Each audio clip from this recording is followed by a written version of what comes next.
After a half hour bullshitting off air, spilling all the tea. I know, I'm so chatty. Oh my God, that's so horrible for a fucking podcast. I know. That's the worst. Worst guest on there, you know? Like someone who wants to talk.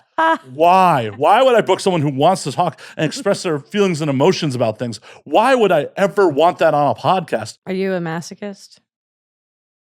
That's in the eyes of the beholder for the years of doing this. Maybe. I feel like every podcaster who is not corporately backed may be a little bit of a masochist. Just a tiny bit. I mean, it's all work, no gains. Just there's gain here. Okay. There's gain here. Okay, there are gains. There's a knob. Really good, actually. Laura was like, "You need to go on this podcast." So that's a gain. There's a gain knob on this control. There's a gain knob. There's gain. Do you have 1 or 2? 4. 4 gain knobs. That's above average. It might be too many. Only 2 mics. Yeah, that might be. Well, then you have the potential for more. It's always better to be prepared. It Can't is. go wrong. I found out today through not reading an article on Twitter, but at least retweeting it, that apparently Trojan condoms are giving forever plastics. You post about that before. I was like in the Uber on the way here, and I'm like, oh my God, I'm gonna die. Good thing I barely use condoms. I could probably count on my hands and my toes how many times I've used condom in my life, and I've had a lot of sex. So yeah, I'll just kind of throw the rest of them away. No water balloons. That's not a bad idea. You know, I'm into clown porn. Not like I don't get off to it, but like I do it sometimes. I've definitely do clowns. I mean, that's good on you. I haven't been fucked by a clown, but I've had people fuck me while I am a clown, like in clown makeup. Oh, come on. We've all fucked some clowns. I mean, I've fucked some clowns, but that's not. We've all fucked them. I fuck them and then I continue to do it. So am I the clown for fucking the clown? Like, no, you're just part of the circus. I am an acrobat. Like literally, like I do the lyra hoop hanging. I have one in my kitchen hanging from my ceiling. Instead of like a dining room where I should have a meal and breakfast comfortably in the morning, I have a acrobatics hoop that I use while I microwave my burritos. Are you like pressing the buttons while you're in the hoop? Well, I press the buttons and then I go spin on the hoop while it's cooking to keep myself entertained because I get really bored. Slacker. You got to get in the hoop first and then. It's kind of far away. There's like a big island in my kitchen separating it. I'm 5'1". Even if I tried to use like my toes against the thing and reach across, I still wouldn't be able to touch my microwave. Well, who mounted their hoop poorly? I would break my ankle otherwise. And honestly, a friend of mine did it. I do, but I'm a foot fetishist too. Like people like my ankle. Well, yeah, they're not gonna cut it off. That's already destroyed them. They're not gonna cut your foot off if you break it, unless you break it real bad. There is also a fetish for casting. I've never broken a bone, knock on wood, or sprained anything, or So why wouldn't you want to do it in the comfort of your own home? Well, I did beat my head open on accident the other day feeding my cat. Sharp corners on counters are not safe for adults, babies, or anything. They should always put rounded corners. It's just dangerous. It sucks. A little boo-boo. It was not little, though. I mean, I was bleeding down my whole face, and I was like too stunned to speak, so I just continued trying to feed my cat as I'm also holding a paper towel to my head. Not a fun. Why did you not take selfies? I did. Okay. I posted it on my Discord. I was about to say, like, those would sell. I know. I didn't want to sell them. I have like a photo of me very upset, naked, holding my boobs with a big old gash on my head. But luckily it's not visible. Like I have bangs and also it's far enough up on my head that you wouldn't be able to tell.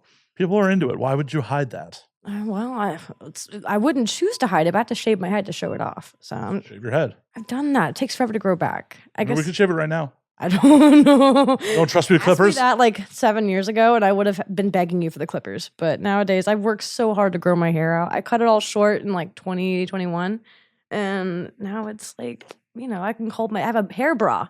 That's what I was working towards. It's like I can't on you could just go buy a wig. Well, no, but they're not as good. I wanted my own hair. If I wanted to cut it short, I'd buy a wig and just pretend to have it short for a day and then commit to knowing that I would have to do this all over again. It's like worse than anal. It takes years. What kind of anal are you having that takes years? None. I've never done anal. I can only imagine it. It's like a preparation period. No one's been inside your asshole ever. Still an anal virgin after like 5 in real years life. Born. No, real life. No, really. Like, no, I won't. Why? Because I want to save it. For what? Originally, I was going to save it for kink.com. And then I was an extra on set with them and decided that I didn't want them taking my anal virginity anymore. And that I was going to save it for something else. And then I let Lexi fuck me with like these little small... they weren't small. I ripped my butthole. Butt plug things. And I fisted her, and it was really fun. So that was like my first more true anal experience. So no penis has gone in my butt. But I've had other things, like no dildos either. No full-size dildos. No one's fucked my ass. I want to, it's sacred. I have a great butthole. And I want to make sure that the person who fucks my ass is special. You had a great butthole. You just tore it. Shh. It went back to normal. It's fine. How do you know? You can't see it. You have never seen Don't you think I look at my butthole more than anybody else? No, you look at reflections of your butthole. You have never seen your butthole. That's true. No human has. That's insane. But I've seen my vagina. Well, yeah, that's different. That's a different hole. I hate to break it to you. Those are separate holes. Actually, the vagina is not a hole. Okay. I mean, actually, maybe it's the canal. Vaginal canal, yeah. Like, and the labia. You've seen your labia, Medora. I see my labias. I don't see my vagina. Actually, I was incorrect there, but still, we're gonna be both wrong. Yeah, but don't have one of those, so I'm allowed to be wrong. Yeah. People expect men to be wrong about that. You have holes. You just don't want to put anything in there because you're not cool enough. That's exactly right. I will happily admit I am not cool enough to put things in my holes. I'm scared of sounding. I've never done it to someone, but I've been asked to do it to someone. Like on the internet, they've asked me to talk them through it. Who wants to telecommute in their sounding? That's a weird one. I mean, sound and sounding kind of go hand in hand, don't they? And I'm sure they make, if they don't already, Lovin should get in on this, or some sort of sex toy company that does, Bluetooth toys. I've done. Anyway, before I give off talking, they should make a Bluetooth I want to make sure that I can Bluetooth control maybe a vibrating sounding device. I'd be happier doing long distance so they can control it, but I'd be in control of the vibrations. That's not uncommon. They have Lush devices and stuff that you can control from anywhere. You could be in China and I could be in America, and you could get a code and control my vibrator. That's a thing. Well, yeah, the vibrator and a sounding rod. But they make vibrating silicone sounding pieces. So I'm wondering if they could just make the Bluetooth technology to go alongside a vibrating sounding piece, and I could control that. That would be fine. For someone. Well, that's even less intense than what my next thing was, is that I had a fan one time ask me, it was really bizarre. They were like, were you into electroplay? And I'm like, yeah, but I don't really have e-stim kit. Oh, I said, no, I don't like being zapped, but I'm okay with electrocuting other people. I just don't have an e-stim kit.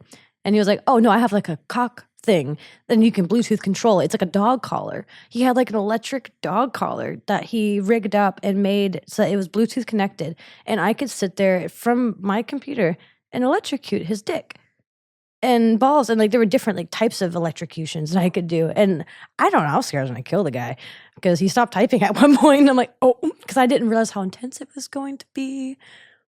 Because it's not a sex toy; it's a dog collar that he made Bluetooth and zap himself. He did. Apparently, it is now a sex toy. Well, it's for him, but it's not marketed retail. I don't see that. I've never seen it. I've never seen any company release that. That was him. He just knows how to make something. It was a weird website too, but I'm sure he just reduced the length on a collar and just so it was tighter around his scrotum. Yeah, but the Bluetooth connection. I'm sure they make Bluetooth dog collars. Oh my God. I'm sure they do. I haven't seen him in a while, but he's come back around. I hope he comes back again. I'm very curious about how he manages to enjoy being zapped. Oh yeah. They do Bluetooth dog collars you can electrocute them with from a distance. Yeah. That's inhumane, but we'll take it. It's okay for humans to do it, but I would not want to put that on a dog.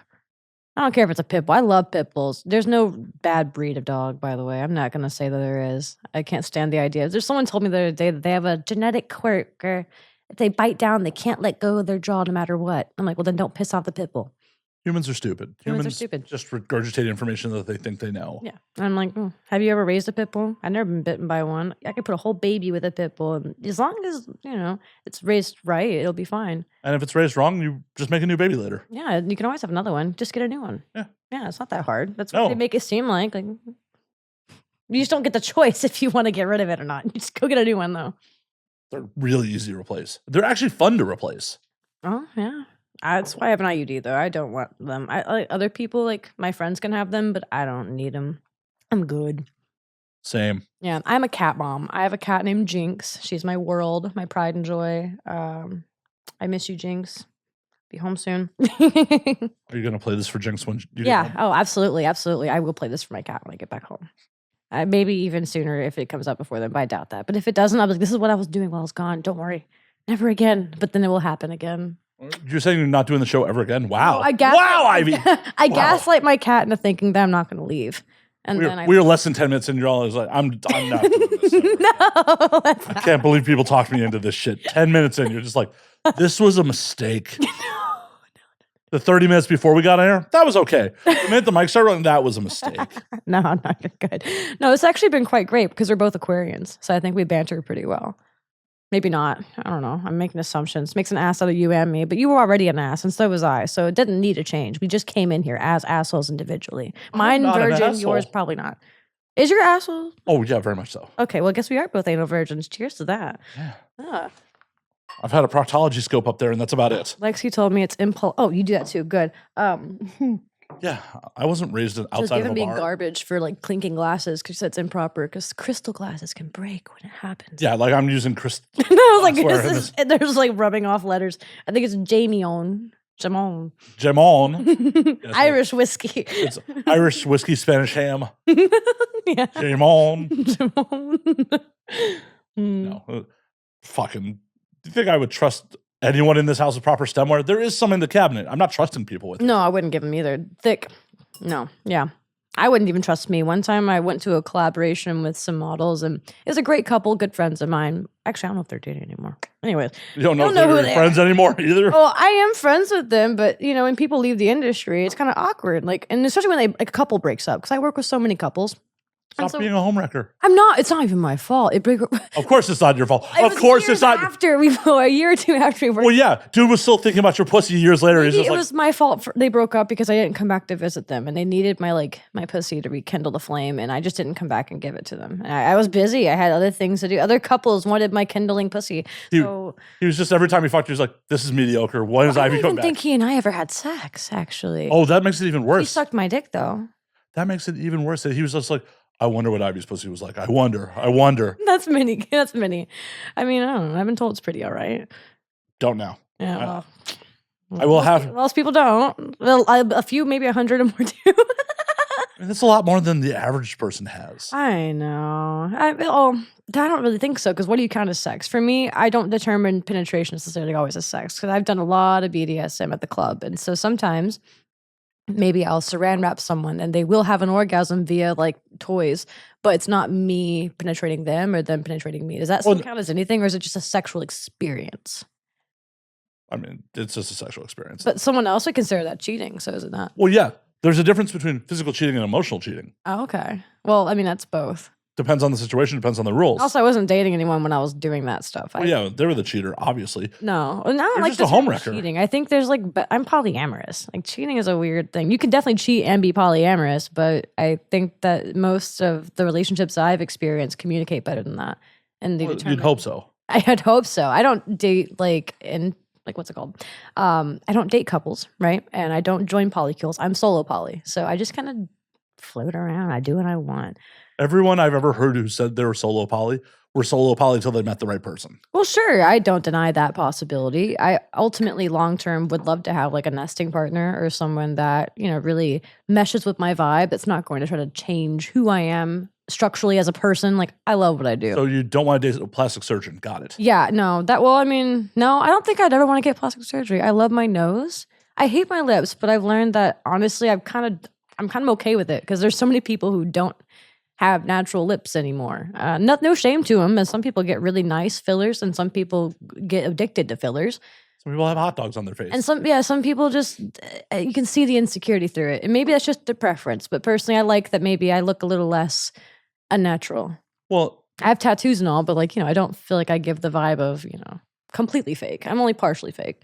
Well, I don't want to say I'm partially fake. I think I'm pretty upfront. Being fake requires you to be kind of withholding, right? Like, what determines being fake? What makes you think like that's a fake person, and that's a genuine person? What's the difference for you? Their actions. Okay. A lot of it is based on their actions. What kind of actions? Like, is it fake people are inconsistent, or is it inconsistent? Or a good example that comes to mind is people that will come on here, talk shit about other shows, and how much they dislike the hosts, and then a couple months later, I see them on that show. That's a good way to get booked again. I don't care. So many people would love to have a conversation with you if you're going to talk shit about them after. Well, I'm also not here to blow up their spot and be like, you don't seem like a type to take it personally. Oh, no. Yeah, why would you? No, it just sits in the back of my head. I'm like, oh, this person like volunteered this information. It wasn't like I was talking shit about this other person. They're just like, that person sucks. And then I see them on that other person's show. It's just like, well, that's pretty fake behavior.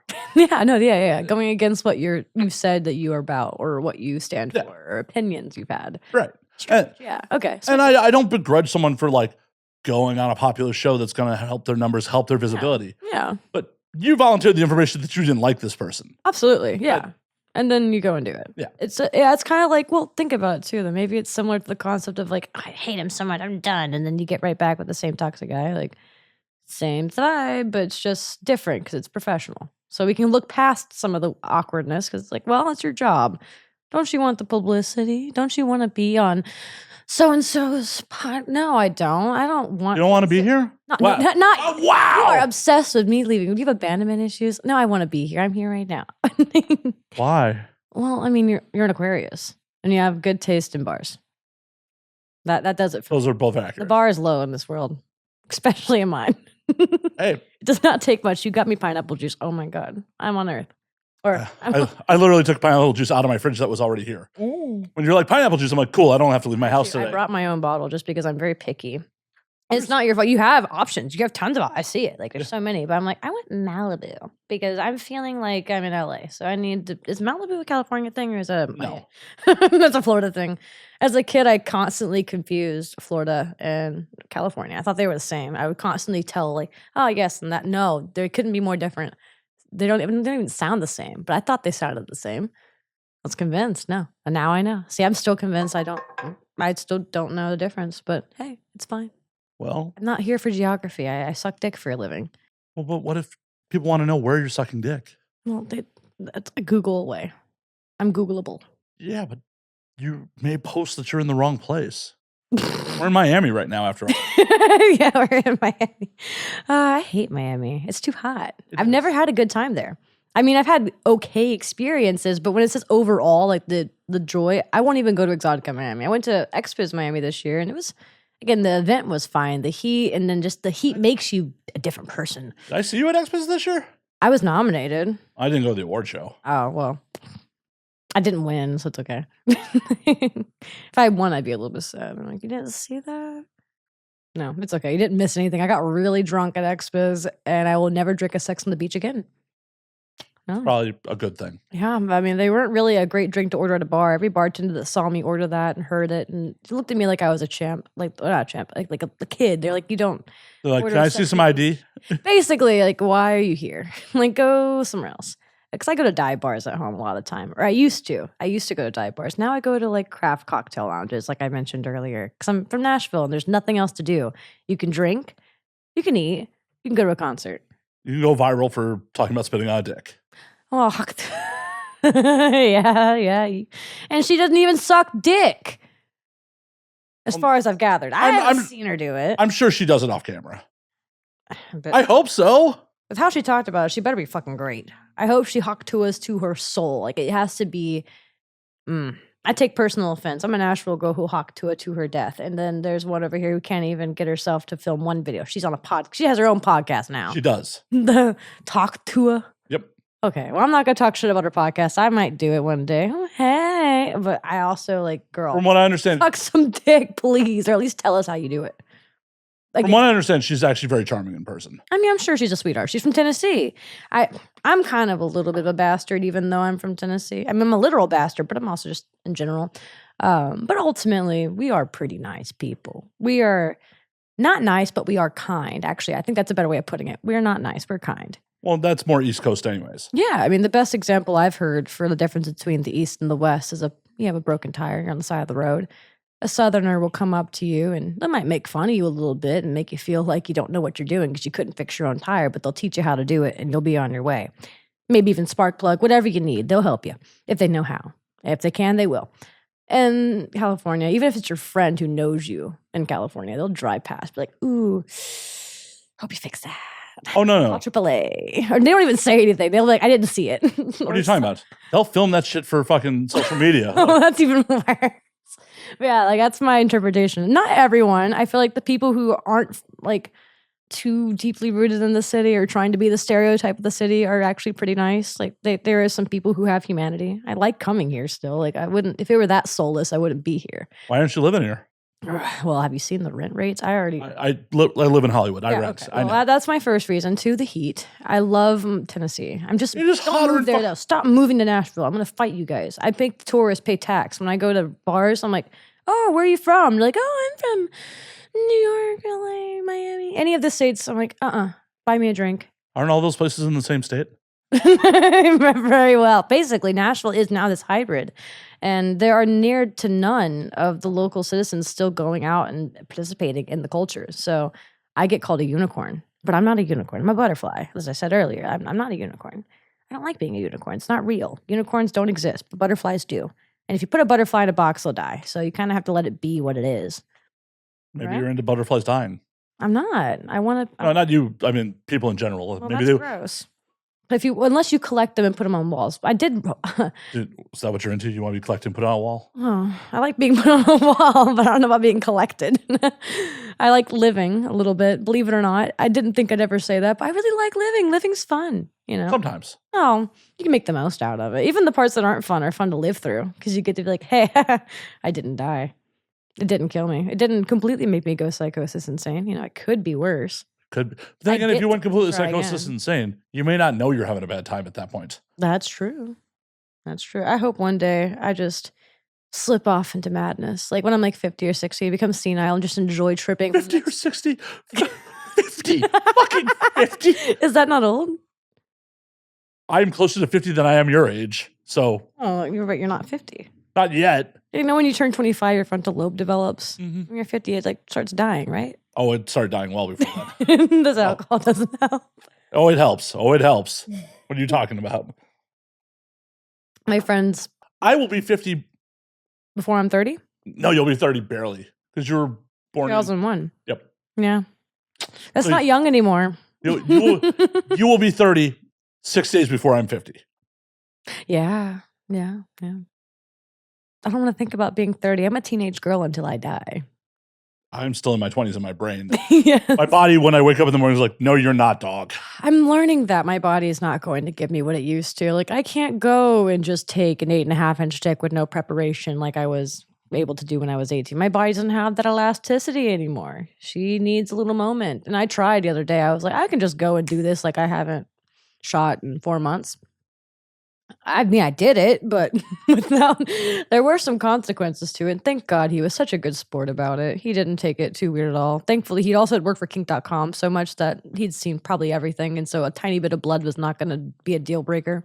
How much is a tiny bit? Just like a sprinkling, you know. Not a sprinkling, that's a really pretty, a I mean, small amount. Yeah, I was like, wait, that's everywhere. just a small amount. Like it was just enough for us to notice that it happened, but not enough to destroy the scene and make it so he couldn't finish with the cream pie. So, I mean, yeah. And that would turn me on more. Be like, hell yeah. I have a fetish listed on my FetLife. It might be even the first one listed on there. It's been there for a while. It's called fucking so hard that it counts as impact play. There we go. And so I told him that and make him feel better. And he laughed it off. And so we got back to it and it was fine. It didn't hurt. It's just something to be aware of. It's like, oh, well, I didn't stretch. So make room. Nothing. I wish I was young still. I'm young, but like I wish I was like a little bit younger again. I want a do-over. I want to go back and restart in 2020. Literally just said to me, oh, I was 10 when you got into this industry. I want to be young again. Look, I'm 23. It's like a crisis. Jesus Christ. I was 18 when I started doing porn. I didn't get a good start. I didn't get a good, kickstart. You were still shitting yourself when I was 23. Was I? I turned 23 in 2004. So. Oh my God. Yeah. Wow. What was that like? Being 23 in 2004. It was interesting. They had like Nokia phones and stuff. Yeah. Yeah. What was your favorite piece of technology? Actually, I had a BlackBerry at that point. I remember Blackberries. Little keyboard. Yeah. Yeah, I had a Sprint BlackBerry so I could chirp people. The fucking walkie-talkie function. I think my baby photos, my sisters definitely aren't the case, but I was the last generation to not have photos on phones. Like they barely had cameras on phones when I was born. So everything was taken on film still. We had to go get film developed. And I remembered that. And I've been craving, a little camera, just a Polaroid, right? No. Well, Polaroids use film too. yeah, I have Polaroid cameras, but that's not the same. They make that fun and modernized. I want the old one. I want to have to go to Walgreens. I want to have to make it awkward, you know? One time I saw a guy at Walgreens, probably when I was in high school, printing off nudes at the Walgreens. Like he had nude photos he had taken on his little tiny little point and shoot camera and was printing them out in public. No shame. Just No, he wanted people to appreciate his art. it wasn't art, but it was something. Whoa, you fucking critic. Well, I am a critic. And it was like really blurry, honestly. It was like he had taken him quick. Maybe that was intentional. How are you to judge his art? It could be. It could be very, very catered to him and unique to him. And I won't judge that. You're right. Maybe that's so just rude. His brand, his style. It didn't seem like something I'd see on Brazzers, though. So I wasn't. Well, that's McDonald's. That is the McDonald's of porn. It is the McDonald's of porn. Someone out there gets off to that still, I'm sure. Oh, yeah. McDonald's serves billions of burgers a year.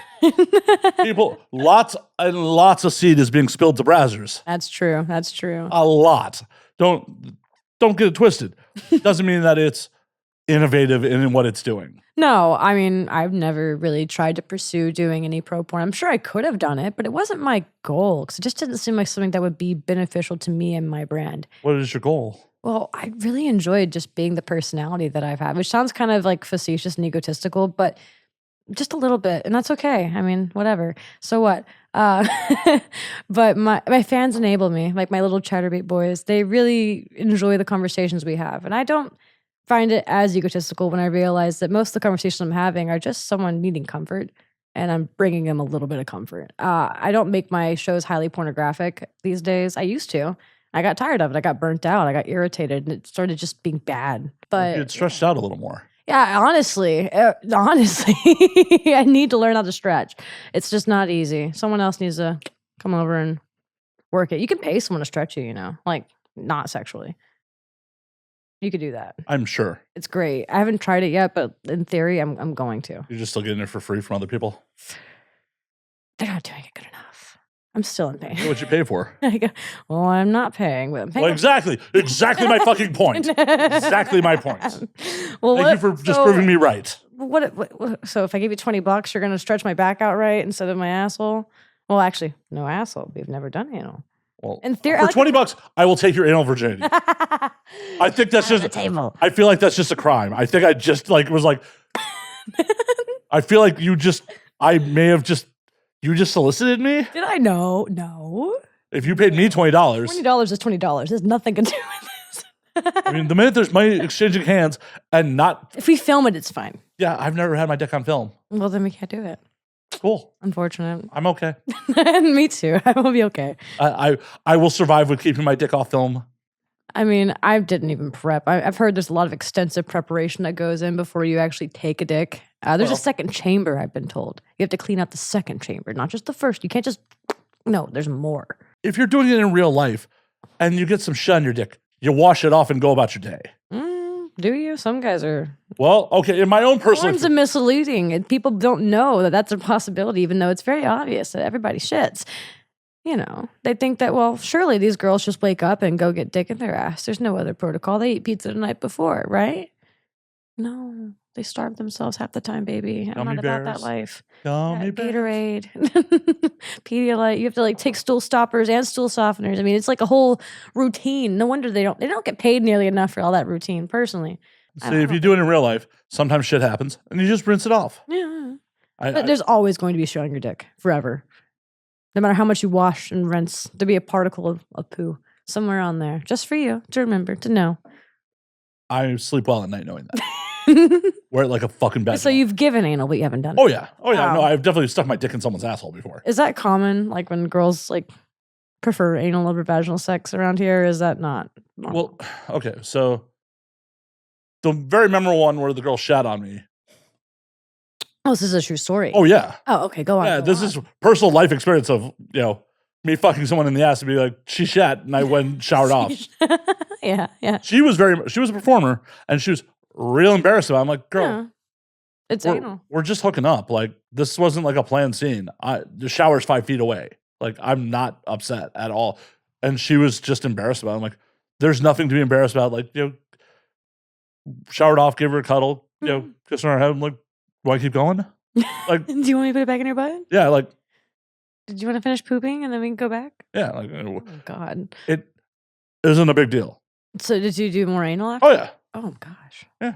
I would just be like, no more anal ever again. Sorry, not with you. You can't. No, we can't do that twice. One time in high school, I had a partner, and I was like super sick. I just did not feel great, and I guess too much.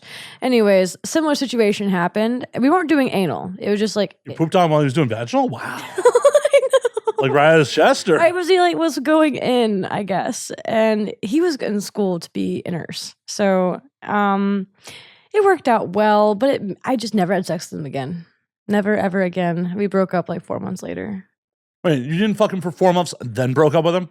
Well, yeah, we were like in some like open relationship that was very okay. It was a very complicated time for me. 4 months, 4 months with no sex, and He was fucking other people, and so was I. So what? I know. Were you two primaries or? Yeah, kind of. But it was like this is my first like adult relationship. So all I know is if fucking 30 days has gone by with me not banging my primary, yeah, we're done. Like, wow. We are done. Well, to be fair, after that, it just like kind of really messed with my head around him. And I don't even know if I was really in that relationship for the right reasons. So what are the wrong reasons? Well, when you're in it for survival, I was like emancipated, living on my own. And I think I was doing it partially because he was just someone that I'd been with for so long already. It made sense. Trauma bonding. Oh, I know. I mean, yeah, I was like 18, 17 years old, something like that. And so, it just happens to be. And he's a really great guy, honestly. He's a nurse. Did he pick you up at the hospital? No, never needed to. I don't even know if he actually went in. No, I meant initially. Like, did he meet you at the hospital? No, actually, he met me in a parking lot. Of the hospital? I was skipping school one day. Okay, that's inappropriate. Well, it happens. Well, obviously it happened. Doesn't make it any more appropriate. Like, well, he was 18, I was 16. When was he the school nurse? No. He was 18, I was 6. He had just graduated, and I was smoking weed with my friends, and we were skipping school, right? And we go to this church parking lot before we go back in to check in for the rest of the day. Because I only skipped a half day. I still wanted to meet some of my classes. I cared a little bit about my education. I mean, I graduated early at 17 with an honors, quota, so I'm not really concerned with that. But anyways, I saw him just sitting in someone's car. I was like, that's a hot guy, like an attractive dude. I was blitzed off my butt. And the guy sitting next to me was like, yeah, that's so-and-so. I'm like, do you have his number? And he did. And so I got his phone number, texted the stranger that I just happened to see sitting next to me in a car that I don't know. And we go on a date the next morning. He picks me up. We go and have like Waffle House or something. And by 6 p.m., he said he was in love with me. We dated for almost a year. Okay, well, what have we learned from that?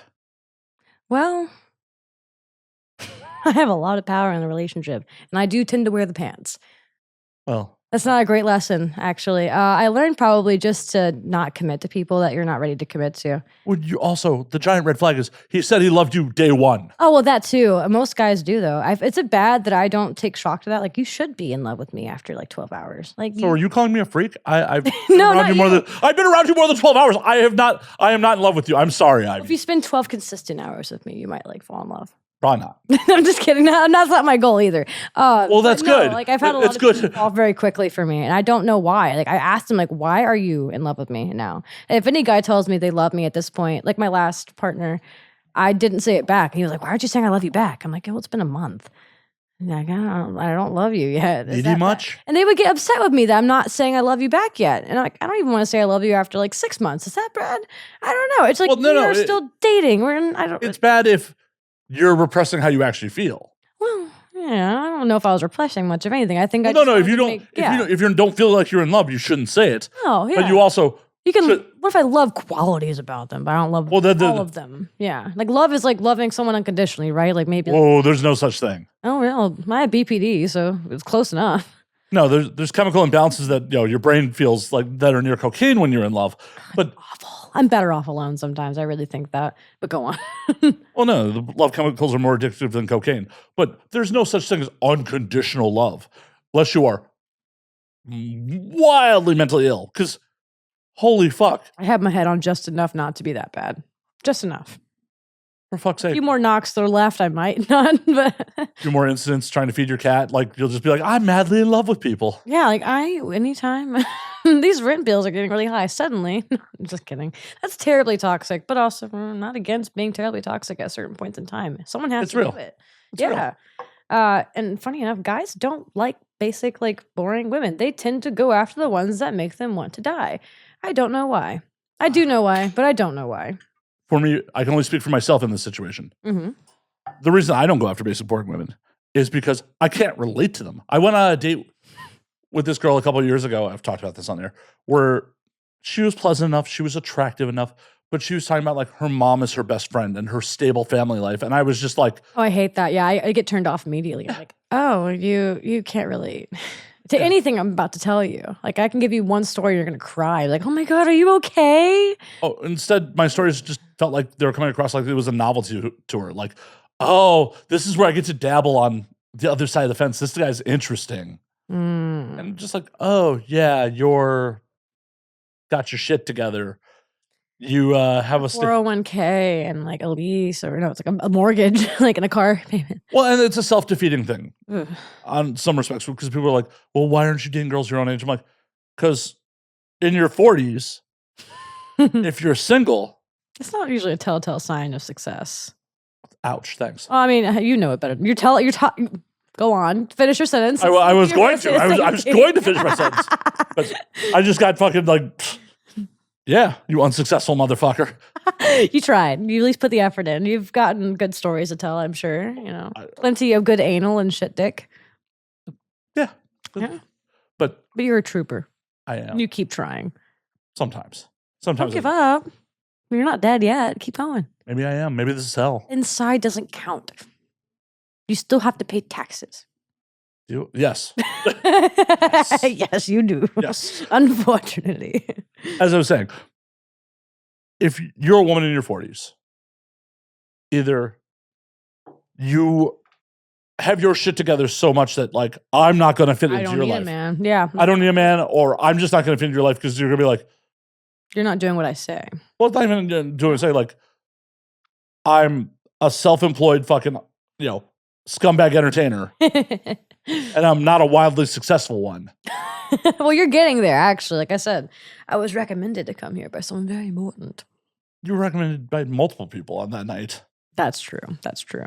Again, look at you being popular. Oh, yeah. I'm not saying I'm not unpopular. I'm not saying I'm not fun. You are fun. I'm not saying I'm someone you should settle down with. Oh, God, no. No. Me neither, though. God, no. Yeah, there's a difference. Far from relationship material, but people keep trying. And there's I a difference applaud between being 23 and 43. Yeah. Yeah. Or on the other spectrum of 43, if you're still a single woman, is you're such a shit show that that's not where I want to be. That's fair. Like, you need a supporter, provider, whatever, and you've already been ran through many times. It's fine to be ran through. I don't give a fuck about. If you don't take care of yourself, then it's one thing or another. Like, a mentally ran through, not physically ran through. No. Mentally. You've been emotionally traumatized to a point where you're no longer dateable. Yeah. I'm almost like a 43-year-old woman at this point. And again, people keep trying. Well, yeah. Trying. You still have like that a public announcement to stop trying. Unless, like, you are ready to invest. You should not be putting in all that stress. You're 23. You still have that new car smell. I do have that. Yeah, something has a new car smell, that's for sure. My butthole. It does. That's really why they're coming around. They're just like, I want to test drive that motherfucker. It's like the new Tesla, but it's less electric. It's definitely a gas-operated vehicle. Oh, no, and that's why I date younger. Like, it's just because it's just like it's refreshing. I date older usually. Well, that's typical. Yeah. Well, I don't know. I've definitely dated guys my own age, and my experience with that is they're typically not mature enough to handle the capacity of their brain's not cooked. They're not cooked. They're not done cooking, and they're inconsistent. They're very. I mean, they're charming. They want to give you the world, but they don't even know what the world is yet. Oh, they don't. And even if they're my age, like men just. To go a little bit slower. They take a little more time to get to those milestones of, that's emotional maturity. Like one acid trip away from understanding basic decency in a human. Well, it's not even one acid trip away. It's they haven't had enough life experience to understand, to break away from societal norms. Because societal norms say what you do is scandalous or is immoral or blah, blah, blah. And as a younger dude, you're taught like, well, sex for you can be meaningless. Sex with your actual partner has to be sacred, and like I hate that word, sex sacred.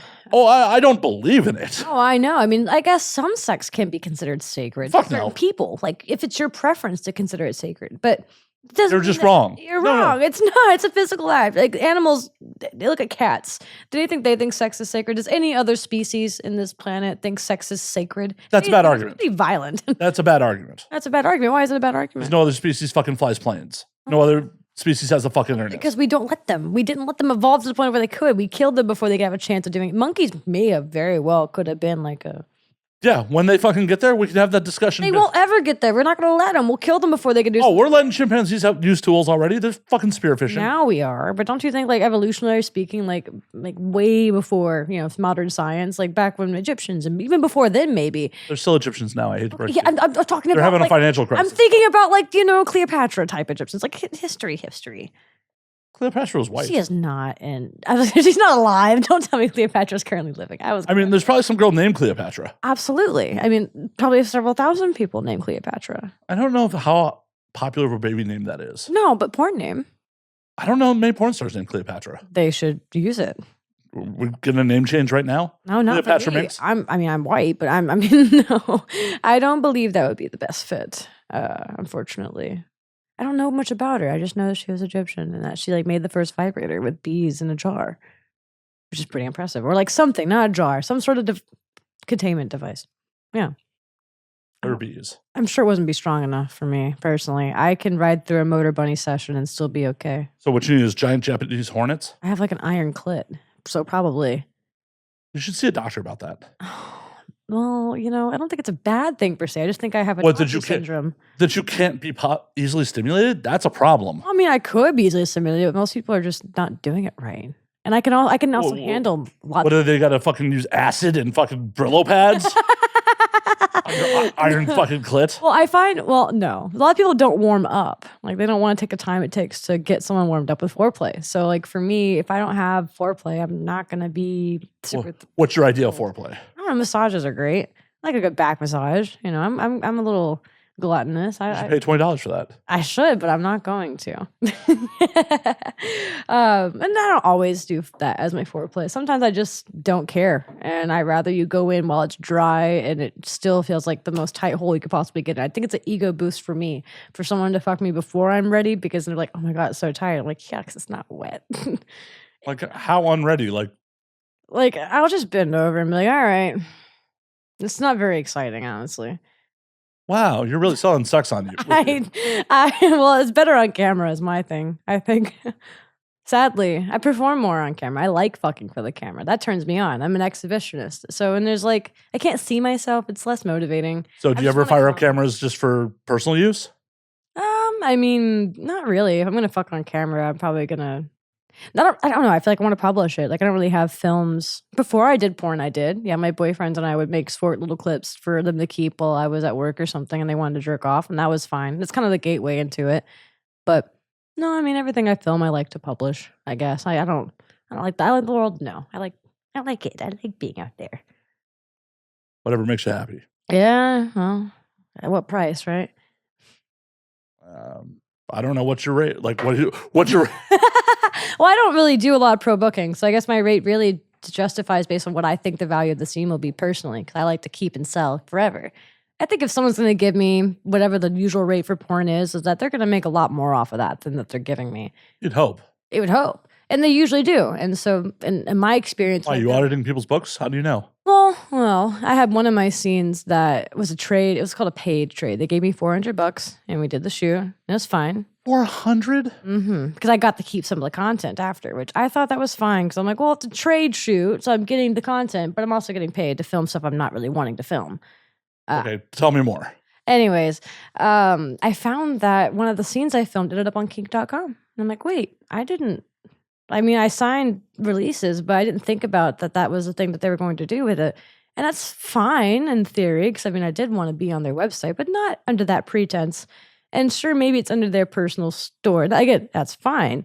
But it would have been nice to be like, hey, by the way, I'm going to upload this content to kink.com if you're cool with that. Or just to let you know I'm going to do it. I found out via Googling myself doing a DMCA takedown. And I'm like, wait, I'm on kink.com. Why am I on kink.com? See, this is why it's important. Pro tip for anyone else out there. Yeah. It's important to have in your contracts what platforms things can be distributed to. I thought they were. I didn't realize that licensing was included on that one. I read it, but I didn't think much about it. I was like, oh, well, they're just going to post onto their like Clips or Sell and their. No, I mean, they have the exact right to put wherever they feel so inclined. And also the worst part is I didn't even get all the content. Not even all of it. I'm going to fight for it. Trust me. Not fight. I'm going to just reach out and be like, hey, by the way, could you try again? Listen to me. Or we just, I don't know. It's strange. And they're a good person. Like Are they? Well, they're not mean. They're not mean. They're not kind. Well, I guess not. That wasn't very kind to them, was it? That was very California. I was like, hi, oh my God, it's so great. I love being inside you. This was a great scene. Bye. Yeah, I know. And the first part was like, they're submissive. Like, it's not even like you're dominant. Like, is this, it was strange. But it is what it is. Like, I'm on there now. Yay, I'm a Venus girl. Woo. I don't make anything off of that though. Like, You did it for clout. I didn't even do it on purpose.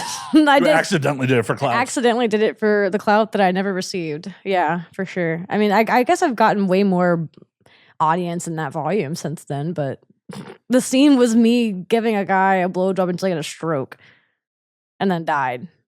And then, yeah. Did you resuscitate him? No, his pacemaker failed. He didn't actually die, okay? That's the concept of the scene. But like, yeah, it was a really fucked up script. The medical professionals brought him back. I got it. No, he died. I took his money and gave it to the pool boy and fucked off. Like, that was the script he told me to say. He had like specific numbers too. Like, yeah, it was this exact amount of money that I'm going to take and give to the pool boy and we're going to go fucking, do whatever. But Why did you give it to the pool boy? I don't know. That's what he wanted me to say. That's also why I don't want to do pro porn very much. It's because I don't want them to tell me what to say. I don't want them to do my makeup for me. I don't want them to tell me to take my nose ring out. Like, there are regulations. Oh shit, I forgot to tell you to take your nose ring out. Oh yeah, oops. So I can't flip it up either because I have a deviated septum, so sorry. Oh no. Well, it was a fun episode. Yeah, oh well. I can't take tattoos off either, unfortunately. Oh, you can. You just have to be motivated. You will. I'm very invested. It costs money. 20 minutes. We can get that motherfucker off. Oh, God. I have another story. I had a friend who used to be a trainer. He trained other people subs for them. And one time in particular, he was given a sub that had a tattoo on her arm. And she was obsessed with her tattoo. She wouldn't stop playing with her tattoo. And this is like pretty hardcore protocol BDSM, like in like the 90s, 80s. Like, this is not recent.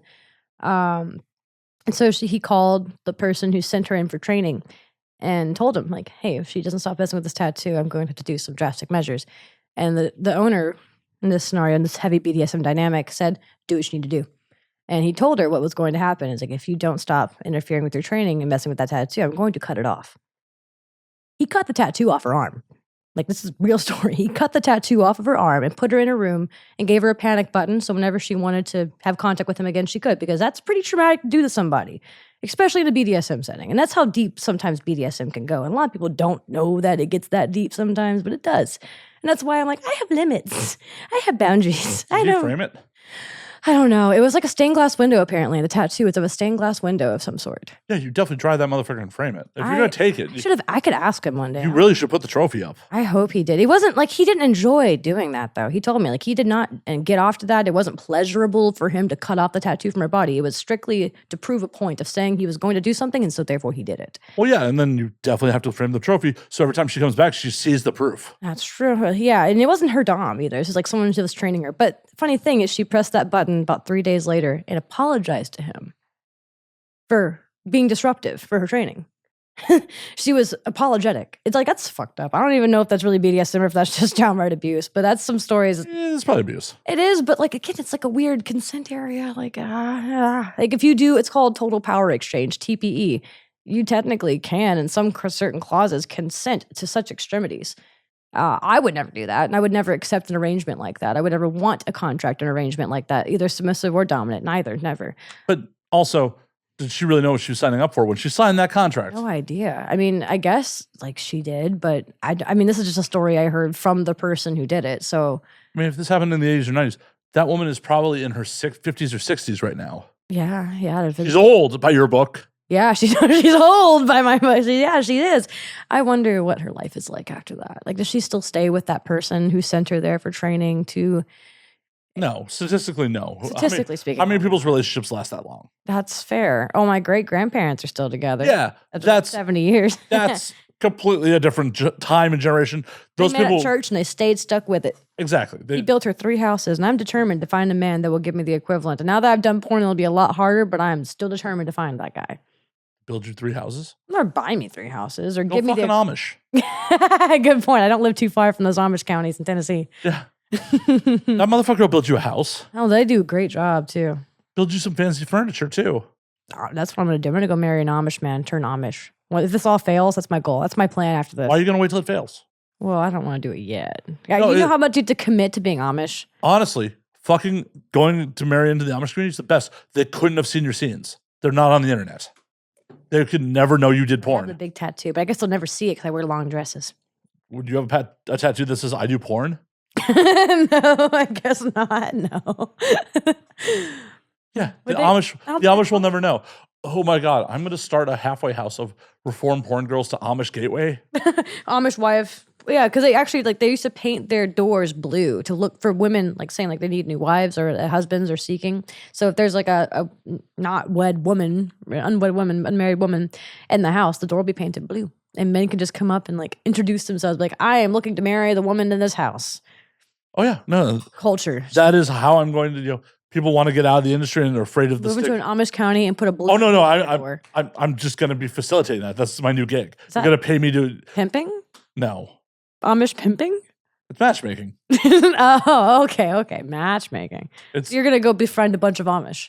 well, I'll find a middleman on that. Oh, okay. So we're stock trading at this point. Okay. We're helping people exit the industry how they want to exit. Into farm homesteads and work laborious, intensive hours in the heat. Hey man, it's not the life for me, but I'm happy to help people. Other than that anal. You don't know. You do not know that. I can only imagine that it hurts. Butt plugs hurt. So why wouldn't anal hurt? Well, because maybe you'll be turned on and Probably lubricated. doing it wrong, yeah. Probably. I mean, if I can't even do a butt plug right, then Oh. I need to get not a doctor, I need to go hire a holistic trainer. I need a whole trainer, a holistic whole trainer to meditate my butthole open just so I can do this for this industry. I need to give you guys my butthole. I'm just not ready. I'm so tight. No, you should give someone that you like in real life your butthole. And Well, then the do guys it. I'd like in real life won't fit. I need to find someone that'll fit first. I'm sure it'll fit if you do it properly.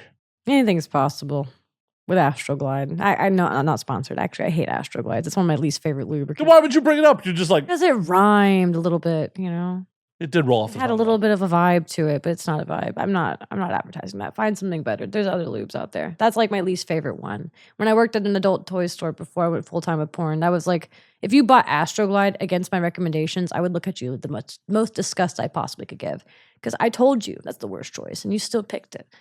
If it's your brand, it's your brand, but you can go to Walgreens. There's a Walgreens right next door. You don't need to inconvenience me buying Astroglide here. There are so many better choices. Oh, heaven forbid they ask you to do your fucking job. Well, I loved my job. I would talk to every single customer that walked in, if anything, too much. I've never been to a sex shop and people talk to me the way that I used to talk to my customers. They barely are informed of the product. I was passionate about it because I was, again, just baby starting on OnlyFans, barely knew what I was doing, and working at an adult toy store just to be able to have a full, my regular life is porn related and my porn life is porn related. And I don't know, I loved the job. It was fun. I had to quit because this was taking up too much of my time though. It was either do you want to be a retail salesperson or do you want to do porn? Your chance is now, pick. And I was 19 and I was terrified. And I was I'm not going to be able to do this forever. There's no way. And I'm doing better than ever the older I get. I thought when I turned 20, my career was going to be over. Oh, it is. I know. That's why you're here. That's why you're doing the show.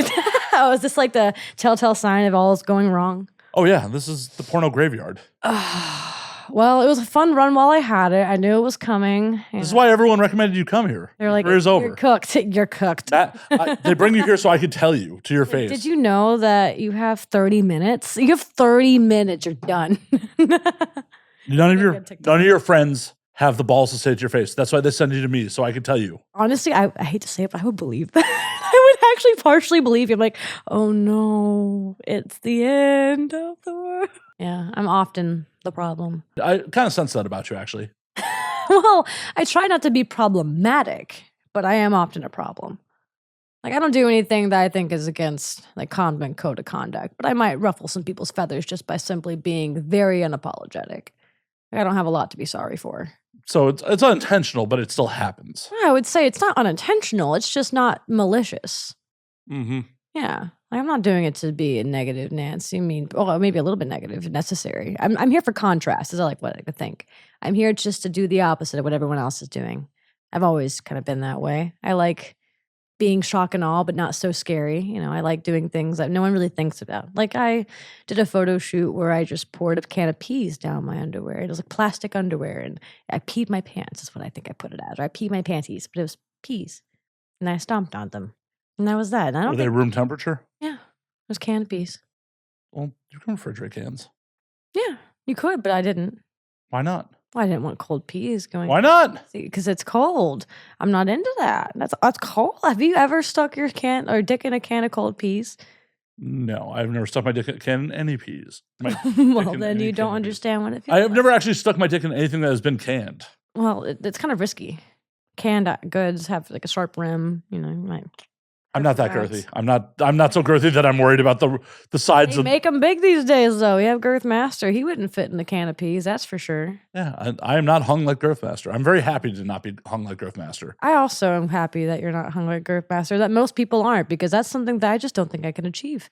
Maybe one day. I don't think you'll ever have a dick as big as Girth Master's. I don't want one that big. I took Rodrigo and more. Oh, no, I meant by just 7. That was huge. Yours. Oh, no, I could. No, not without not purchasing it, just having one. Mentally. Growing it. Mentally. I have a phantom dick. I mean, you could definitely imagine whatever you want. Like I have a big dick like that. Like I walk around swinging it between my knees. Just displacing things with it. Yeah, absolutely. I mean, when I use a strap on, I feel like I have a penis. And I come. I have like a faux orgasm. Like it's strange. I love it. I don't get to do it very much. Not a lot of girls are actually into filming girl content unless they're getting paid by professional companies. Something I've learned recently. They're not really gay. They're not that gay, at least. They're not like gay enough to just go and for their own pursuit film girl content. They will often choose the boy over the girl any day. The girl's like, if I have to, I'll eat some pussy. Well, I, on the other hand, well, I also feel like boy-girl content sells better. No, oh God. No, I'm constantly begging. I'm getting requested for girl. And historically speaking, on my cam shows, like girl is always better. Always. The more girls, the merrier. It's the boy girls that are indifferent because they get jealous. Well, yeah, but that's a cam audience. That's not a and also mainstream. my mainstream. Like, yeah, people buy my boy girl content, but I don't have enough girl to really market it. So people beg for it. So when I do have a girl scene, it sells really well, unless it's anal for some reason. I told them they were never going to get it, and then I gave it to them, and now they're like, and so I don't know. In the beginning, a lot of it sold, and then it just stops selling because I don't do anal enough. It's not something people seek after for me, and that's fine. I'm okay with that. I like people knowing me for being a fetishist. I do fetish, lots of it, and I get fucked. I do. I just think proud of you. It's important, to have a balance between the two. I think I get fucked to promote my fetish work. What is your favorite fetish in real life? Well, I only have one true fetish because a fetish to me is something that you need to get off. Like you won't really get off. Okay, then what do you need to get off? Well, and a kink is something you like, but I need breath play. Like I need choking. I have to be choked. If I'm not choked, I'm not content. It's not good enough. I don't come as hard. I've tested it. Like I've had sex without choking, and it's okay. It's good. It's a good time. Even no matter it doesn't matter how big your dick is. Doesn't matter anything. You can just. If you choke me right, it's good. I can come from just choking alone. I don't even need to get penetrated. I just need to choke. A good one. And a good knowing how to do it right. And in my personal life, because you can't really do this anywhere else, I'd like to pass out. That's always my goal. It doesn't happen often, but occasionally I do get choked to the point of passing out. I actually almost got banned on OnlyFans 2 weeks ago for filming a custom of me choking myself out with a belt. I didn't think about it being against TOS. I thought, well, because I'm happy and smiling, that's okay. So I nearly lost my account to that. I also found out that the person who purchased that video was a woman, a cis woman, not a trans girl. I have a lot of trans girls who follow me, so I thought surely it was a guy that bought the video. And so I was yelling at the customer like, oh my God, I can't believe I'm gonna lose my account over this. Like, like I'm freaking out. I don't want to give you your content, but like, I can't give you the content you paid for because it was nice, like pretty decently priced custom video. And then we're on Snapchat talking about it. And she's like, I feel ashamed for even liking this. Like, I'm like, my boyfriend didn't like it, that I was into it, and so we broke up. And I'm like, wait, boyfriend? You're a girl? She's like, are you surprised? I'm like, yeah, actually, it's pretty fucking surprising. I have a cis woman buying a custom video that almost got me banned off of OnlyFans. And it's fine. I mean, it was I was less mad when I found out it was a girl for some reason. I was like, oh, I get it. Because I'm into this too. And there's not a lot of content of people out here doing breath play like that because it's not really allowed. I have a video on Pornhub with me doing it, and it's fine. It's there. But yeah, OnlyFans was not kosher with me using breath play in that way. So what kind of belts are you using? It was just a belt that had like tons of notches, but I don't actually lock it off. I never lock the belt off when I do solo breath play for obvious reasons. I'm not trying to kill myself. You're not trying to end up like the lead singer of NXS? It's a very common thing to die from in terms of fetishes, autoerotic asphyxiation, and I'm not for hanging myself. I don't get off to like the hanging from the ceiling bit. I get off to the actual restriction of blood flow. That's my thing. I like the buzzy sensation that comes with it if you do it safely and right. You never push in the middle. Well, yeah, you don't want to crush someone's windpipe. You should still be able to breathe. Right. Actually. It's a blood choke, not a... Yeah, it's not meant to cause, like, and you can hold your breath. You can have some breath restriction, but you should never be able to not breathe. You should always be able to breathe a little bit if you're doing it right. Well, yeah, no, just on the sides. Yeah, exactly, on the sides. You're supposed to do it that way. Yeah, I know. I got big hands. I do it. Yeah, and if you have small hands, just use two and use your thumbs and push there. Or, like, just lift your hand. Like, I always, like, make, like, a U shape maybe so that I don't put any weight on here. Yeah, yeah, you got chompers. I know. I've choked a girl or two in my day, so. Of course, look at the tattoos you got in your body. Of course, you've choked a few girls in your day. You look like you choke girls in your day in a good way. Wow. Bad. You look like you do kinky shit in bed. No, I'm fairly vanilla. That's just one of the things I do. Well, if that's considered fairly vanilla, then I guess maybe I misconstrued what I consider kinky. Because, I mean, I don't know, maybe not. I'm still pretty kinky regardless. Like, who else is into saran wrap and fetish? Or not fetish, but rope. Like, I do a lot of rope bondage. I don't know. I know people that are into edge play and some real, Like, edge play is, how do you define edge play? Because there's different types of edge play. There's, like, edging. Like No, I'm talking blades. Oh, edge as in, like, there's also edge of, like, pushing your limits. Well, edging and edge play are... Edge, I guess, okay. Edge play is specifically considered knife play in your book. I just call it knife play. But edge play to me is like pushing someone to their brink and limit, not just with orgasm. Edging is like trying to get you to come but not come. And then edge is like, okay, well, I, as a dom who has power over you, I'm going to have you do something you don't want to do. And you're not going to like it, and you're going to do it anyways. And that's frustrating for some people. But if you give that type of consent to somebody, they have the ability to do so. So you signed up for it. And you can say no. Yeah, don't sign up for that. Don't sign up for that if you don't want to do it. Right. But I mean, if there are people who will do, like, there are some kinks that I would only do for certain people. I'm not really into it otherwise. Like, I have one scene I haven't released just because I'm not sure how people will react to it. Because it's not something that I don't really want to do that again. I don't really know them for doing it. So what's the kink? I don't want to say. Aw. I'm fucking curious. Well, it's nothing bad. I had some. Okay, I'll say. None of it's bad. I peed on someone, right? It's one thing for me to pee on someone, but it's another thing for me to be peed on. Okay. I let someone pee on me, but it's because it was a very special case scenario. I'd never done it. It was a nice hotel room. It was a very, nice guy. We'd already had a really good scene. We went out to dinner and had a drink, and I was like, this shower has golden decor and emblem on it. It's a golden shower. I fucking a Trump property? No. It was like the Tommy or something. I was fucking around. Yeah. But there was like gold, like emblems in the shower. And I was like, it's just like the perfect place if I were ever to do a piss thing where I get pissed on to do it. Because it's bougie, it's nice, it's classy, and it's a nice person. But I haven't released it yet. So maybe. Why not? I don't know. I feel like I can't go back from that. I didn't get it. Like, he only pissed like on my chest and down, right? Like, it wasn't like he peed in my mouth. I was like, it wasn't. What's wrong with someone peeing in your mouth? I'm just not there yet. Like, see, I'm kinky, but I'm not that kinky. I've had someone tell me that I'm not really that kinky because I don't do piss fetishes, or that I don't do, like, I don't swallow. I've never swallowed. I don't know. I swallowed when I was like in dating. You don't swallow ejaculate? No, I don't swallow cum.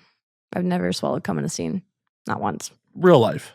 I stopped doing that in high school. I had one guy have really bad tasting cum and made me throw up almost, and so I just never did it again. Because now I think of it like a bad whiskey. Like, I had drank so much whiskey that I got hungover so bad I just couldn't drink it ever again. You poor child. I know. So same thing with cum. Every now and again, cum gets in my mouth, and Lexi's giving me shit for it because I did a scene. I spit the cum back out. She's like, "You're not supposed to spit it out. You just swallow and take it." And I'm like,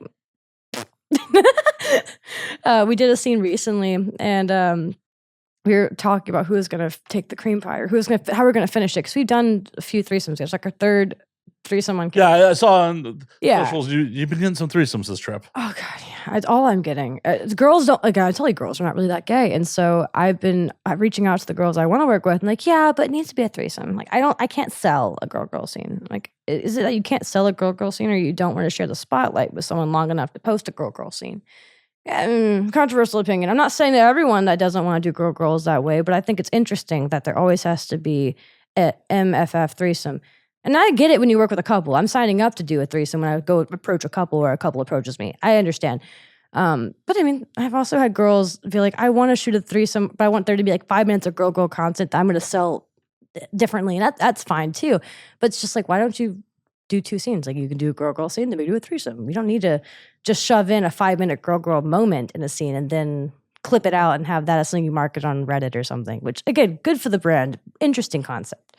I just think that if you're going to eat pussy, you better be about it. I don't like the fake gay. I've worked with a couple models who have straight up told me, like, I'm gay for pay. I don't even like eating pussy. Like, I'm not into women. I just do it for the money. And that's fine.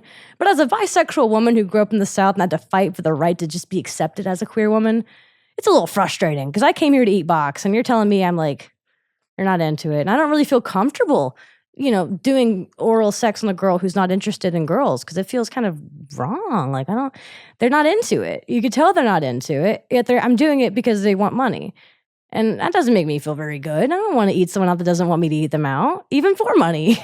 So why are we in this situation? Why do we have so many people who are not gay doing gay things? Not everyone's ecstatic about their job. Well, that's fair. That's all aspects of life. How many people are doing jobs that they're not? If you're booking yourself, then why are you booking yourself for so many girl-girl scenes? Because you need money. You can get fucked. You can do solo. There's fuck machines and dildos a dozen. There's so many ways. A girl scene's definitely going to be better than a... No, yeah, usually, and that's the thing. But then they say they can't market a girl scene; they need threesomes. Yeah, but they can't market a fucking solo scene. That's a marketing issue. It's not a me issue. It's not that. I feel like at that point you're just not good at marketing. If you can't, they might not be. That's fine. Why are they not okay with going with the path of least resistance? That's true too. I don't know, and I'm just trying to cater to everybody. Well, that's your mistake. Well, that is my mistake. That is true. I'm trying to cater to my fans to the best of my ability. And I've done that from the beginning. I've actually done a lot of content that I probably would never have done if it hadn't have been for just people saying, well, if you can do this, why don't you do that? Why aren't you doing that? And I'm like, you're right. Why am I not doing that? And why are you not releasing that P video? Well, because they don't know I did that yet. No one knows. Now you know. They know now. Now you know. I've been pissed on. And maybe one day you'll see it. It's not a bad video. It's actually really great. Then why are you not releasing it? Honestly, I think it really boils down to I just haven't had time to edit. And I've been wanting to gatekeep myself a little bit. I've been frustrated. 5 years of doing this, and I haven't gotten exactly what I wanted from it. And I didn't really expect much of anything, and I've gotten more than I anticipated. What did you expect? I expected not to be living paycheck to paycheck still at this point. I thought after 5 years that maybe I would have a little bit more. Maybe it's me. That's a flaw of me. Maybe it's just because I don't know how to save money. But I don't think that I'm overly crazy either.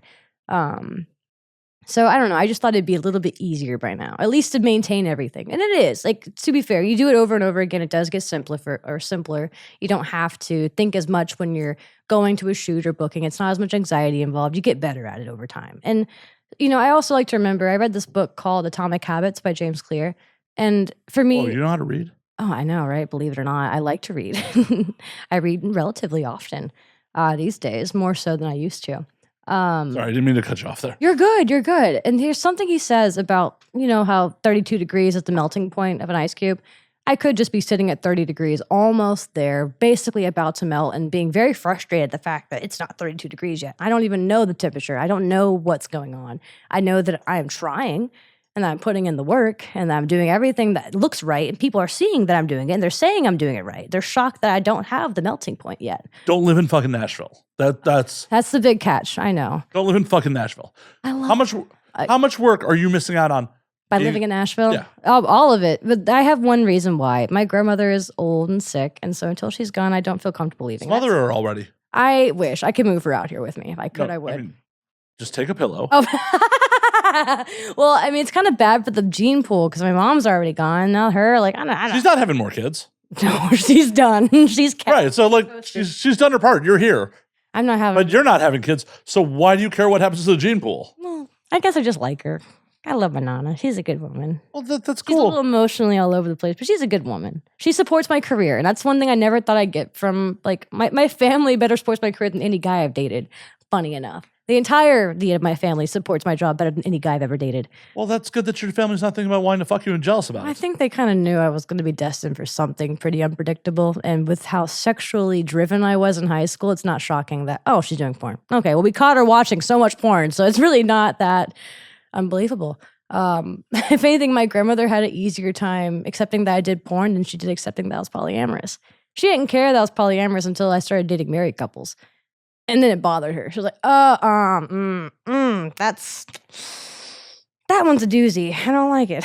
And I don't blame her. And it wasn't like out of malicious. Like, I did well with the couples that I dated. I just don't like it anymore. And it never had like a bad breakup. It just was never a compatible situation. Well, then don't do it. I don't. I need too much. So move Nana to a crooked home out here. She won't move. My whole family's like planted in that state. So like, Well, then there's other people to take care of her. Of course there are, but Then just fucking move. no. Who are you living life for? That's a very fair fucking point. My cat. Your cat will definitely move. The cat gets no choice of where it lives. Well, then maybe you should send me some recommendations after the show of like, these are apartments that don't cost you $5,000 a month. Because Sure. the average rent in LA is like $3,000. Or roommate situations. I just will never live in a model house. I mean, you could live in this building for a little over $3,000. A little over though. I'm not, that's still. Yes. So Do you not have an LLC set up? Yeah, well, okay, not yet. I was told by my CPA that I wasn't ready for that.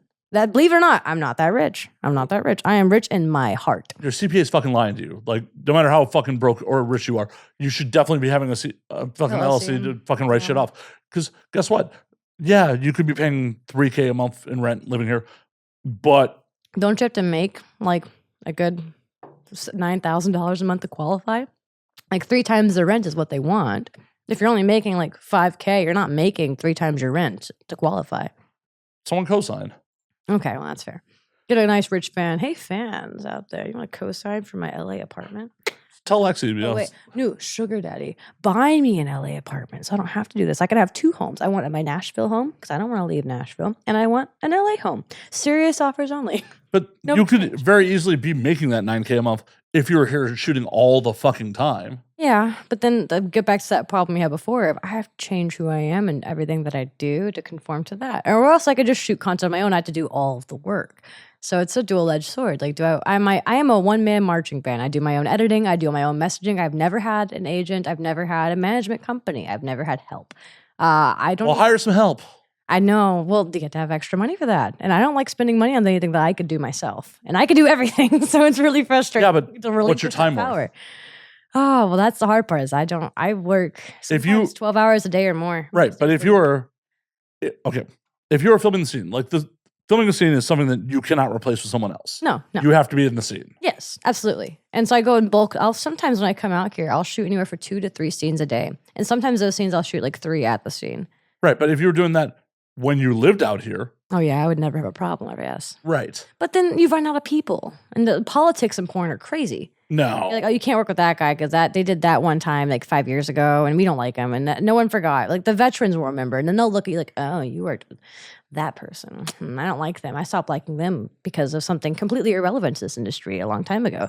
And so it's just so much conflict. I like being away from it. I like being able to come by and dip my toes in the water for a month and then leave. Because, I don't have to sit here and live with it. I can escape. I don't have to get to know anyone too well or to risk, See, having to change. I don't want to change. I want to be a Southern girl. I want to live in Tennessee. That is, I think you just nailed it. I don't want to get to know anyone too well. I don't think that's a good idea. Why? Oh, if you get to know me, then you have the ability to hurt me. And I don't like people getting that close. I like people to be just close enough to think they know me and then to leave me alone. And that often is the case. People have a lot of parasocial concepts around me. I know so many people that I barely know. They're like, oh my God, I love Ivy. She's so great. We're just great friends. And I'm like, you could call on me and I'd answer yes, but I don't know you. Anyone could call me and I'd probably answer. I had my ex, who's a terrible person, and his current girlfriend called me at 2 a.m. Asking me about my opinion on him. And I let her come to my house. I fed her drinks and gave her a good experience. It was really strange. It was really strange. So, I mean, if I'll answer the guy who I absolutely hate's current girlfriend and give her hospitality, not knowing her at all, don't you think I'll do it for anybody? No, you want to keep her happy so he stays with her and doesn't come sniffing around you again. Oh, no, I destroyed that. I ruined his... I killed his mental health like he killed mine. He fucked with me right before my first nomination. I was going to the award ceremony, and the day I left, he goes and have sex with like a bunch of other women. It's fine. I don't care if you tell me. Just tell me you're going to go, fuck around. That's fine. Again, poly, cool with that. It's the obvious deceit and lying and intention behind doing that action. And it really messed up my head. He did it again after I don't know why. That was a whole thing. And so a year or two later, when she calls me and has this story about him being a terrible human being, I was like, I can help her get out and he'll lose something else. He ended up quitting his job because of me. A different story, but it's great. What job did he quit? He was like a bartender or something. Oh, well, okay. Yeah. But Nashville bartenders make 6 figures. Well, I'm not saying it's not a well-paying job, but it's not like... A respected job. No, I'm not saying... I did not realize... are you trying to get me into fucking shit? Talking shit about bartenders? Okay. What are you trying to do to me? Bartenders are the biggest players in the game, if you think about it. Like, I did not know this until I dated him. I was like, oh, wait, all bartenders are players for the most part. They have pussy delivered to them on a pedestal, and they're tipsy, like, I want to fuck. I've given so many bartenders my number. I've banged many bartenders. It's really not hard to do. They're easy. So easy. Yeah. They're not bad. Like, their job is respectable. But they're bad. They're bad. Not all, but some, like many. Not all men, not all bartenders, whatever. Even the females are terrible. Oh, no. The females... It's not a sex thing. It's totally just like, ooh. The females are... I have a lot of respect for female bartenders. They got to put up with a lot of garbage and a lot of shit. But there's definitely a hustle there, too, of like... Absolutely. They know, like... They know what they're doing. Yeah. Dudes are coming there and... It's gross because they're like, oh, this girl's a captive audience and it's her job to be fucking friendly to me. Oh, yeah. So they, put that fucking weird energy out there. Maybe if I weren't doing porn, I'd be a bartender. You could do both. Do both. I don't have an ABC license, but I can get one. I'd hope so. It wouldn't be that hard. I don't know. I mean, you just have to learn all the alcohols and what they do. I mean, they get you drunk. But they're like, they all convert to ethanol in your body and get you drunk. Ethanol? Oh, I did not realize. Like gas? It's like when I think of ethanol, I think of like propane accessories. I now have to Google what alcohol converts to in your body. I know it dehydrates you. Well, yeah. Yeah, and that's like the main thing. It makes you no water.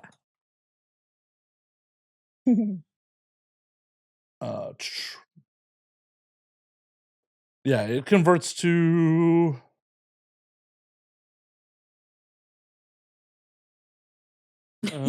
Jesus Christ.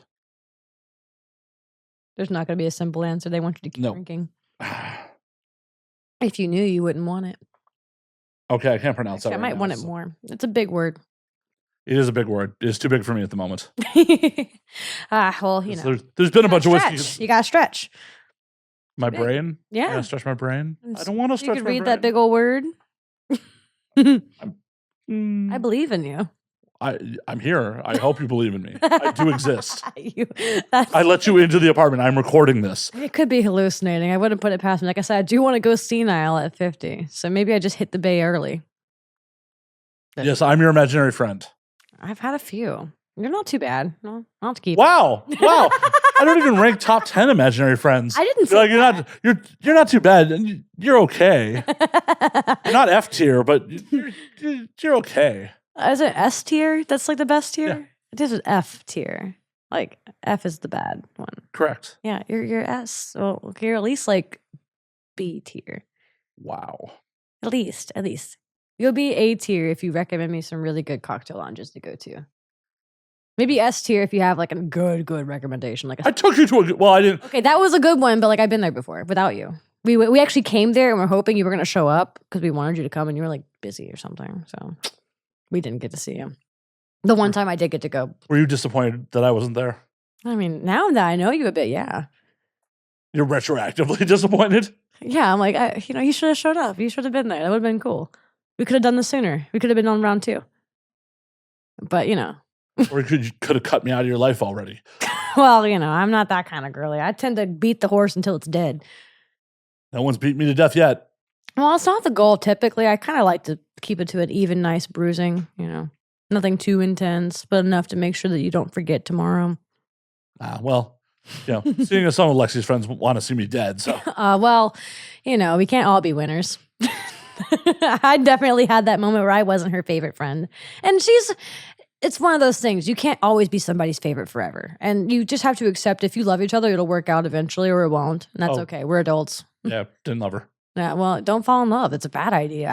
As someone who's in love with her, I don't recommend it. It's really hard. I was never going to be in love with her. And I mean, it's not hard, but like, just imagine being in love with one of the most desirable women in the world.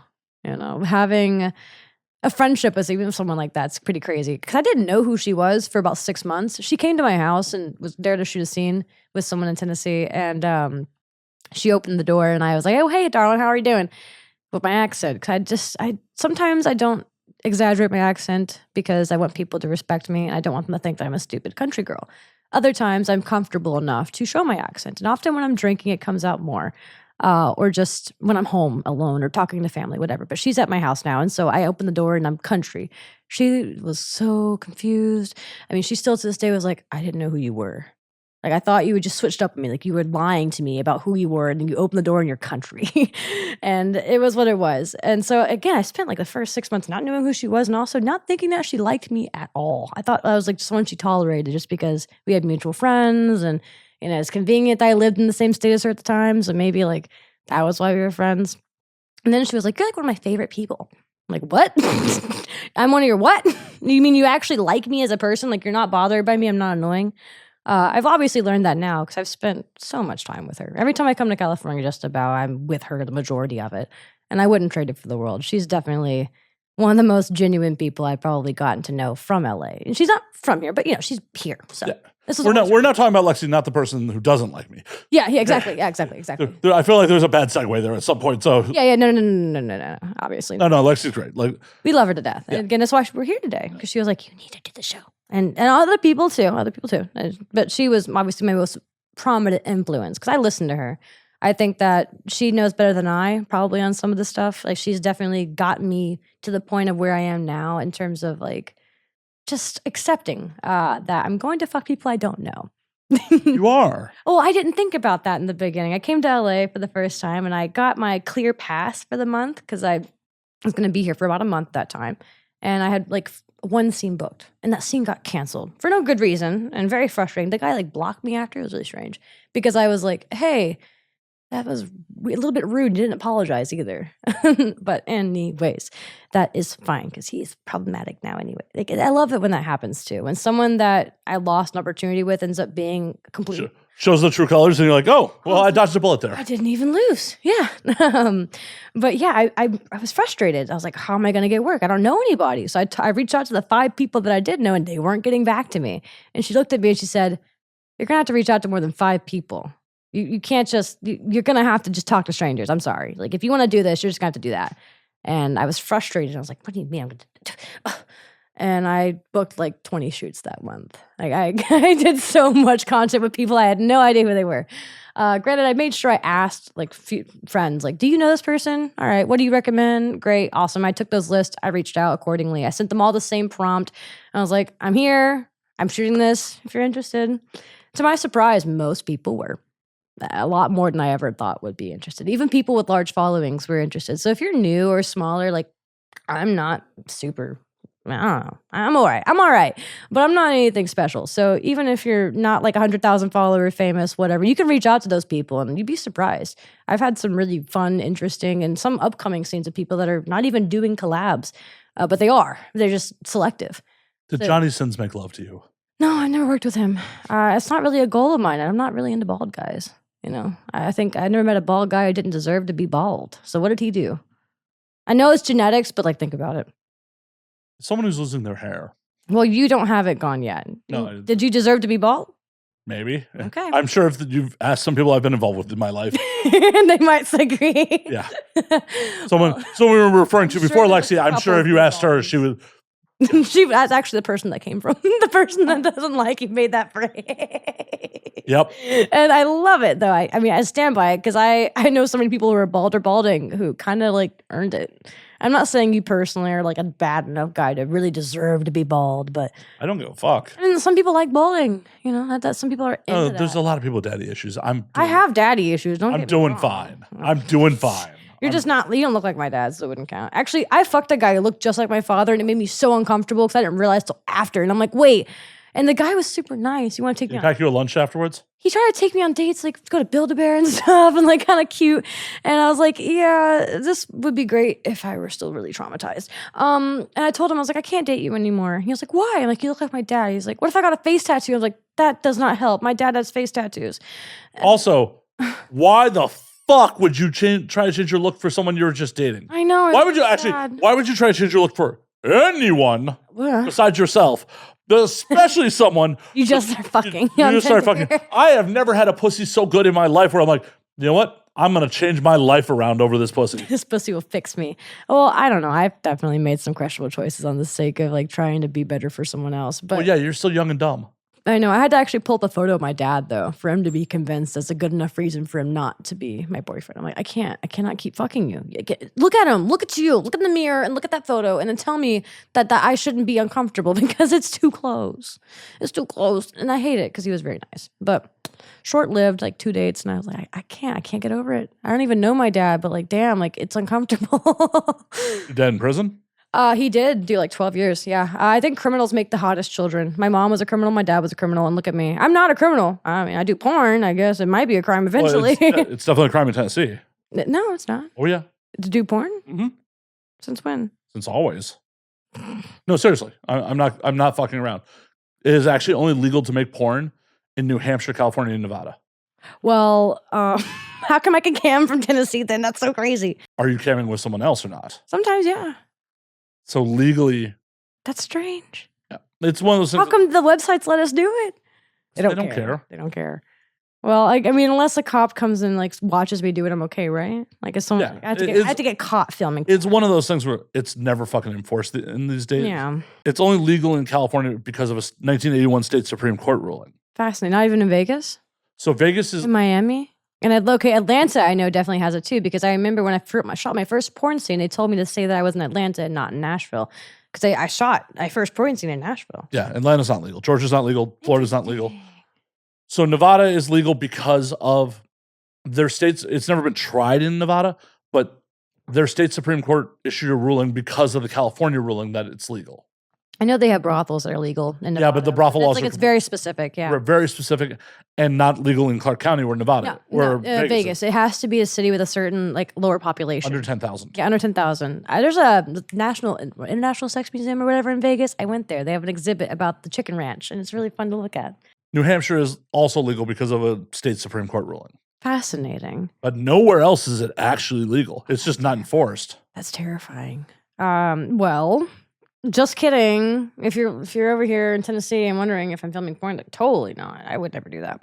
Well, I come to California to if you're doing solo shit, that's not illegal. It's technically when the exchange of money for sexual acts happens, it's prostitution. Well, there's no exchange of money on camming until you're done with the show. Right. It's tokens you're exchanging. You're not exchanging. But also, you are doing it by yourself. If you're doing it by yourself. Well, what if there's no monetary exchange? It's just content. Does that count as like I'm not like.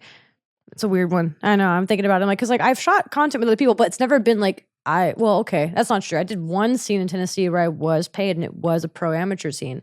So that's a shady area on that one. But it's a good company. The guy's not a bad guy. Oh no, I'm not saying anyone's doing anything immoral. I'm just saying by the letter of the law. That's technically incorrect. Yeah, it's so fucked up. Yeah. I mean, it's not fucked up because like it's law, but it's like fucked up because like, why did I know that? I've been doing this for 5 years. Fuck. Most people don't know that shit. No, most people don't. And I feel like that should be like, that should be a regulation of the sites we're on. Well, but that's also a thing like where back in the day, why features had to be made because you had to prove that it was a creative work. That's why it's allowed. It's because it's a First Amendment protected art. It's an expression. It's it's a freedom of expression. Yeah. So that's why there had to be art that was attached to it. That's why there had to be a story. That's why there had to be a plot. Interesting. I did not realize that's why we had such shitty porn plots. It's because there had to be something. It had to be an artistic work. Well, at least the few scenes I've done, most of them have a script, so I can argue on that. Even then, it's not right. But like, it's not just a porn film. But that's how they. It's a real talking. That's how they argued it in 1981. Okay. But as societies evolved and obscenities changed, there's been gonzo scenes. There's just no setup anymore. It doesn't have to be. Society's moved on to having to like. What's your opinion on like? Are you pro gonzo or pro like keeping it legal? Are you talking about for me getting off, or are you talking about like both? Like as someone who's editing the content / someone who's getting off to it, someone who's producing it. Like for me, I think gonzo is just so much easier. I don't even think the fans care, but some people like the plot. No, some people definitely like the plot, definitely like the stuff. I personally like do not. Theming, but I think like there's no need to give it too much scripting. I think you just be like, all right, I'm wearing the outfit, and fuck me in it. I care about costuming and hot people, and generally them performance being them being people I don't know. Oh, that's helpful. It's so hard to watch porn once you've been doing porn. I still love to get up. Europeans. So many Europeans. Well, I like Americans. I know I have to go look really hard. I had to go look for amateur content again, which is really funny that I feel like most porn stars watch mostly amateur content. I know a couple of people that are awkward. You know these people too well to watch them get off. I know some people that are just like hentai. I know some people like that too. They get off to mostly hentai. Shout out Nami, love you. I'm just all about like European girls. It terrifies me when I eventually have to go to Expos Amsterdam to meet some of these girls. I'm like, no, not anymore. I was so jerk off and I was like, well, we didn't have girls who don't speak English. You can't talk to them. Yeah. Well, my one asterisk caveat is that like if we fucked, then it's okay. Oh, okay, that makes sense. I kind of get that. Like if well, I don't know. Maybe yeah. I mean, I get that. My partners are the same way. Like they're like, oh, it's hard to watch porn that's not yours now, and that's kind of the way I look at it is like, well, this is just kind of like a memory. Yeah, it's like I know what that feels like. I can. That feels good. Yeah, it gets in there. I can imagine. Yeah, definitely. I've jerked off to my own porn a couple times, but usually when I'm kind of sad. I'm like, I remember being 19 and jerking off to my own porn back when I was very unsure of myself and where I was going. And I was like, I'm never gonna get fucked that good again. No one's ever gonna fuck me like that ever again. And I've been fucked so much better. It's actually, not like that again. We're gonna get it so good, and so many times. I could probably take 4 dicks tonight if I really tried hard enough. But that's not my goal. But I could. Why aren't you doing that, slacker? Because I don't have anal. I don't do anal. All vag. Slacker. I probably would do double vag before I do. No, 4. All in one? I know I've seen a triple. Like I've seen 3 dicks go into one hole. I think it was a gay scene though. I don't think it was like vaginal, but it's not impossible. It's not. It's not. I do like to watch porn of things that I physically can't do. Like, why are you saying you can't physically do that? Because I don't do it yet. I mean, maybe I could, I probably could pull off. Stop being a slacker. I just need to have faith in myself. I need the right guidance. I need good support staff and team to help me, feel properly. If there's a company out there that shoots anal porn that would like to coerce and guide me gently. No one should be coercing you. Okay, guide me gently with persuasion. I don't know. I think I need to be persuaded to do anal. I have to be bargained into it. Yeah, don't do it then. Well, I still want to. I just think I want to make it a game. Then do it in real life. Even then, that's still. Yeah. I want when I told the guys that I date that, I mean, you could fuck me in the ass if you could date me for a year. Are you breaking up with people on Date 364? No, they leave way before then. They leave way before then. Why are they leaving you? Well, I do porn. So? Guys from Tennessee really can't stomach that. Well, then you should definitely not live there. I know. It's hard. It's so hard. Maybe you're going to convince me. We'll see. If I end up changing my lease in the next year, maybe it's his fault. And everybody else's that's also told me this information. Yeah, I should not be the person who convinces you to move to California. Probably not, but I feel like Lexi's been trying really hard to get me to move out here for a few years. Or not years, at least a year and a half now. She's been trying to get me to come out here. And so are you saying I'm convincing you better than Lexi is? That's wild. I don't know how, but somehow, yeah. Well, because her lifestyle seems impossible for me to obtain at this point. She's really worked her ass off, literally, to get to where she is. And she got in at a perfect time too, before the OnlyFans boom in 2020. And so there's just a difference. I can't compare us. We're not the same person. No. We're not even going to have remotely comparable experiences in this industry. So for me to even think that I could have what she has and or what she's accomplished is just a stupid thing. I don't compare her and I don't try to achieve what she's achieved. My goals are not her goals. You cannot be friends with someone who has the same goal as you. It's nearly impossible because you're going to be competing with each other. I like a little bit of competition. I like someone to motivate me to be a better version of myself, which is what we tend to do for each other. But I can't be with someone or be friends with someone who, again, wants what I have and/or is going to try to take it from me. I want someone who wants to help me get there, and I will help them get to where they want to be, and that's more beneficial. And there's not very many friends in this industry like that. Gatekeeping is terrible, and it happens so much. I don't gatekeep anything. If I have information I can give it to you, I'll give it to you. As long as you're not an asshole. If you're an asshole, I will. I will absolutely be like, I don't know. Google it. Google it. Because everything is pretty Googleable, honestly. Like, you don't need to ask. Yeah, but there's a lot of misinformation there too. True. And if you want to know how I do it specifically, then yeah, you will need to ask me. Like, I tie my rope very unique. Like, I do abstract decorative harnesses. So it's not necessarily difficult. It's just not something that is easy to explain until you try it. So speaking of rope tying, do you know Tim Woodman? I don't, actually. Should make that introduction. He does. Tim Woodman? He does Les Shibari? Yeah. Great. I know a lot of He's actually people work in teaching Shibari. He's actually teaching a rope bondage class real soon. Oh, interesting. In the area? Uh-huh. I might have to attend if I'm in town. Huh. Yeah, I love learning from new people, and I always pack my rope. I always have it with me if I'm going on any sort of work trip, or even one that might be passively just potentially kinky. Like if I know there's a chance of kink coming, I'm bringing it. How is there not a chance of kink coming? Well, if I come to LA, there is. Well, no, but just anywhere. Like how are you right? Like just if you go to a family reunion, I'm probably not going to be getting any kinky stuff going on. I wouldn't pack that for that. Why not? Not saying you bang a family member. I'm saying I'm from Tennessee, but I'm not a cousin fucker, you know? Yeah, there are other people at the hotel. Well, who said you're staying at a hotel? Okay, there's other people at the trailer park? I did live in a trailer park for a while, but then again, there was some family that still had decent housing. They just didn't let us have it. They're like, oh, you poor little thing, teen mom. She'll figure it out. I actually want to, speaking of your family, I want to roll back a little bit. Yeah. So what were your parents in for? My dad... It was really funny. My dad was just a delinquent from the beginning. He was a delinquent when he met my mother. I was born, my mom was 15, my dad was 17. So Yeah, I'm older than your parents. yeah, my mom passed, but yeah, you're older than my dad probably. And I still got daddy issues.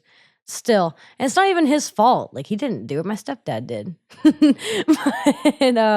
yeah, my dad did time for mostly like petty drug charges. Like, he got caught with like a Suboxone one time as he was jaywalking across the street. So I don't jaywalk anywhere because my dad served 2.5 years in Mansfield prison over jaywalking with one pill in his pocket because he pissed off too many cops. The other crimes he committed were fighting cops.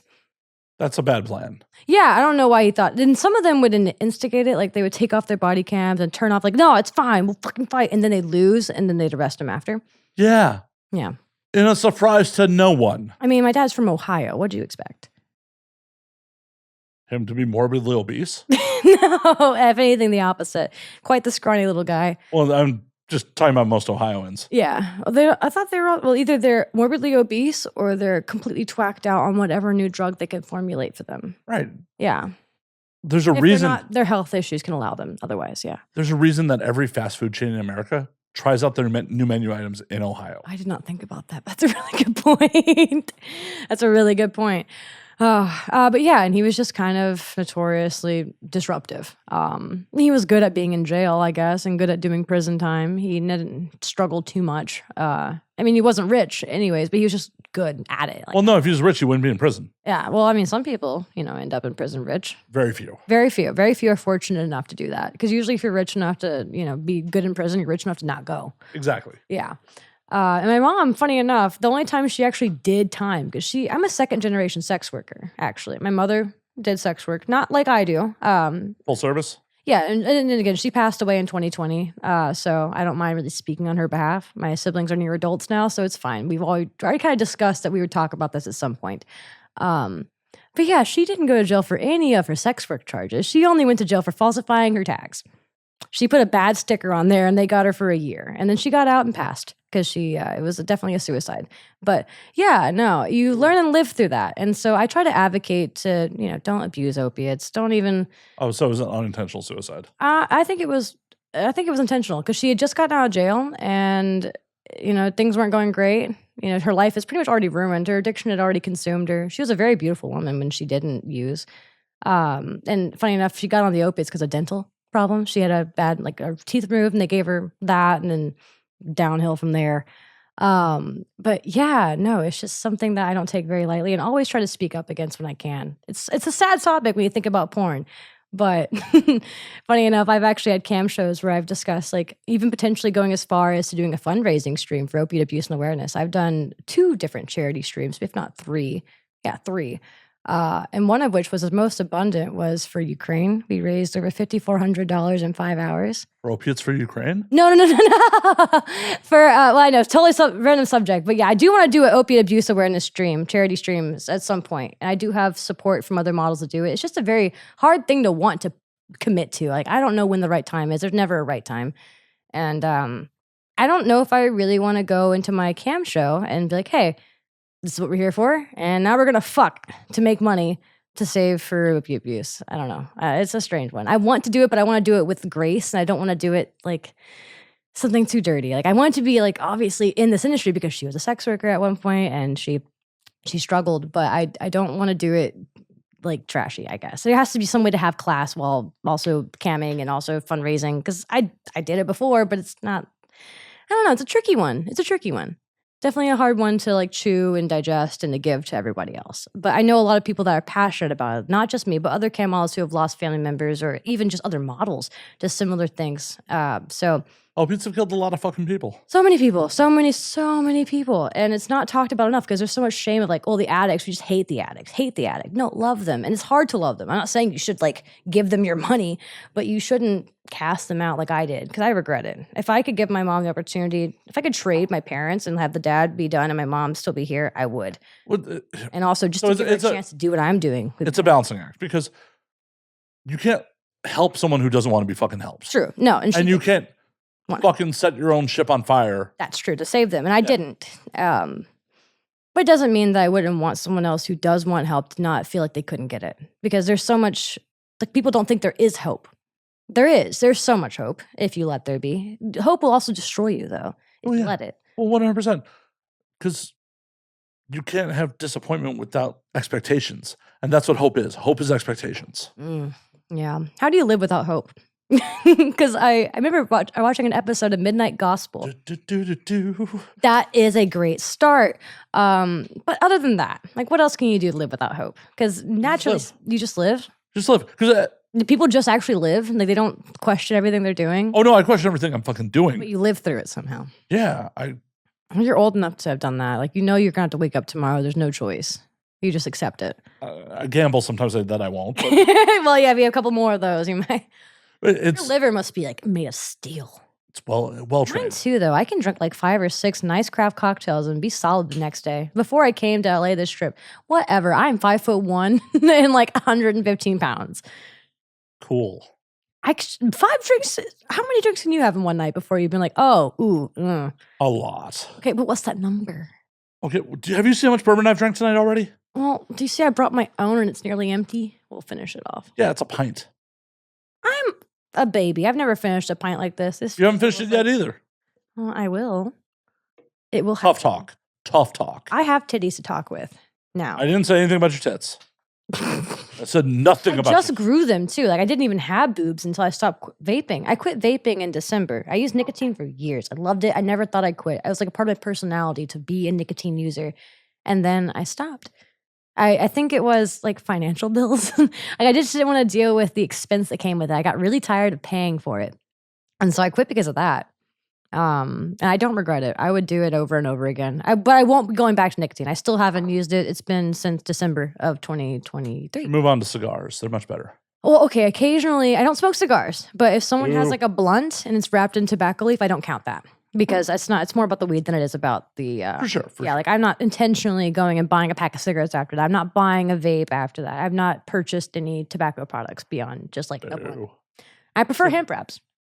Cigars are one of my vices. I like the smell of cigars. My grandfather smoked them, so they're nostalgic. And I like going to Vegas. I can walk in and smell the cigars.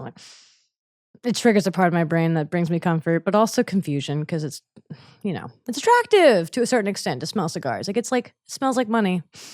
It's often just like middle class. That's fine. It's me role playing being wealthy. It's just the cigar. Yeah, that's me role playing being wealthy by drinking like a nice craft cocktail. I'm like, I can afford this. I was about to say Malibu is not role playing. Well. No, I'm not role playing well at all. No, I didn't. Well, it's in a plastic bottle. I didn't want to spend most of my interview like sitting here like shaking egg whites. Like, okay, so My dad went to jail for. And I'm sure someone would be into it. Just you doing the shake weight. By all means, order a custom. I'll do it. And so my trauma started when. Make that money. I will do it all if I have to. Honestly, I'd rather make money off of my experiences. And I have had a lot of fans just pay to talk to me one-on-one, like have a FaceTime session and just talk about life. I don't owe you money, do I? No. No. I also have never met a stranger in my life and will talk to literally anyone who will make eye contact with me. Today alone, I was talking to strangers left and right and around the corner. So much so it makes some of my friends, like, they're like, why are you talking to strangers? I'm like, because they're not scary. Strangers are the least of my concerns. People I know that I got to worry about. Often the case. Strangers, never had a problem with a stranger. I've always had problems with people I know, though. Not always, but historically speaking, I don't have problems with strangers. Love strangers. They're great. They're not expecting it. Yeah, but you're inviting a stranger to be someone you know. Mm-hmm. And then inviting someone to be a problem. No, I don't get to know them very long. They're like in and out. Like you don't have to know them that long for them to be a problem. They're just someone you know then. Well, I don't know their name. Well, do I know them if I don't know their name? Like, what takes knowing someone? What do you differ? I don't know. I've been inside people I don't know their name. Oh gosh, yeah, same. So you've been inside people you don't know their name? Oh, their legal name. I mean, I don't look at it very much. I have to take like IDs and stuff because like paperwork is important. Yeah, no, I'm not talking about in a professional setting. I have fucked people I do not know their name. I forget their names. I may have heard their name and then it just never was important to remember. There's definitely a couple of people who I didn't even ask. Well, actually, I've had a couple people I didn't ask either. Yeah, there's definitely a couple of people I didn't ask. There's definitely a couple people who are like, I'm a piece of shit and I definitely should know their name. Oh, yeah. I mean, same. Like if I ran into a guy at a bar and I fucked him like 2 years ago while I was at my bender phase, like not bender, but like I was just horny. I would fuck nearly anything that I found slightly attractive. I was like, you have tattoos? Bet. Good enough. And I would take them home and rock their world. I give them the best blowjob of their life and then I'd never talk to them again because I didn't know their name or number. Important. It's very important not to get their name and number if you don't want to talk to them again. Agreed. Now, there was a girl I dated. I guess I dated for like half a second. All I remember, she had her hair dyed purple and was wearing like rainbow socks the first time we fucked. Oh, fun. And otherwise, I don't remember her fucking name at all. I remember this hot guy. It was actually kind of funny. It was But this is what I dated. You dated her? We did this multiple times. Well, I mean, she obviously probably didn't care too much if you knew her name, if you're doing it multiple times. I know, she was pretty upset at the end. Well, you shouldn't have told her. I didn't tell her I didn't remember her name. I remembered her name at the time. Did you not know anyone who knew her? No, it was the girl I met on like a fucking dating app. You couldn't go back on the dating app and ask her, like, you could just like, go back to where you met her. I may have known at the time. I don't remember now. This is 20 years ago. You possibly weren't born yet. They had Tinder back then? Okay, Cupid. They had even that back then? I thought it was like only eHarmony. Farmers dating only, Oh, yeah, because in Chicago, I'm definitely getting on that farmers dating now. Farmers only. I'd never been on there, but I feel like it's just like a conservative cesspool more than likely. And I'm a very middle girl. I'm like a centralist, if I will. I have liberal views most of the time, but occasionally, I kind of have like, I think you should have a gun. You should be able to punch people in the face if they punch you in the face. I live in a stand your ground state, so being in California is kind of scary for me.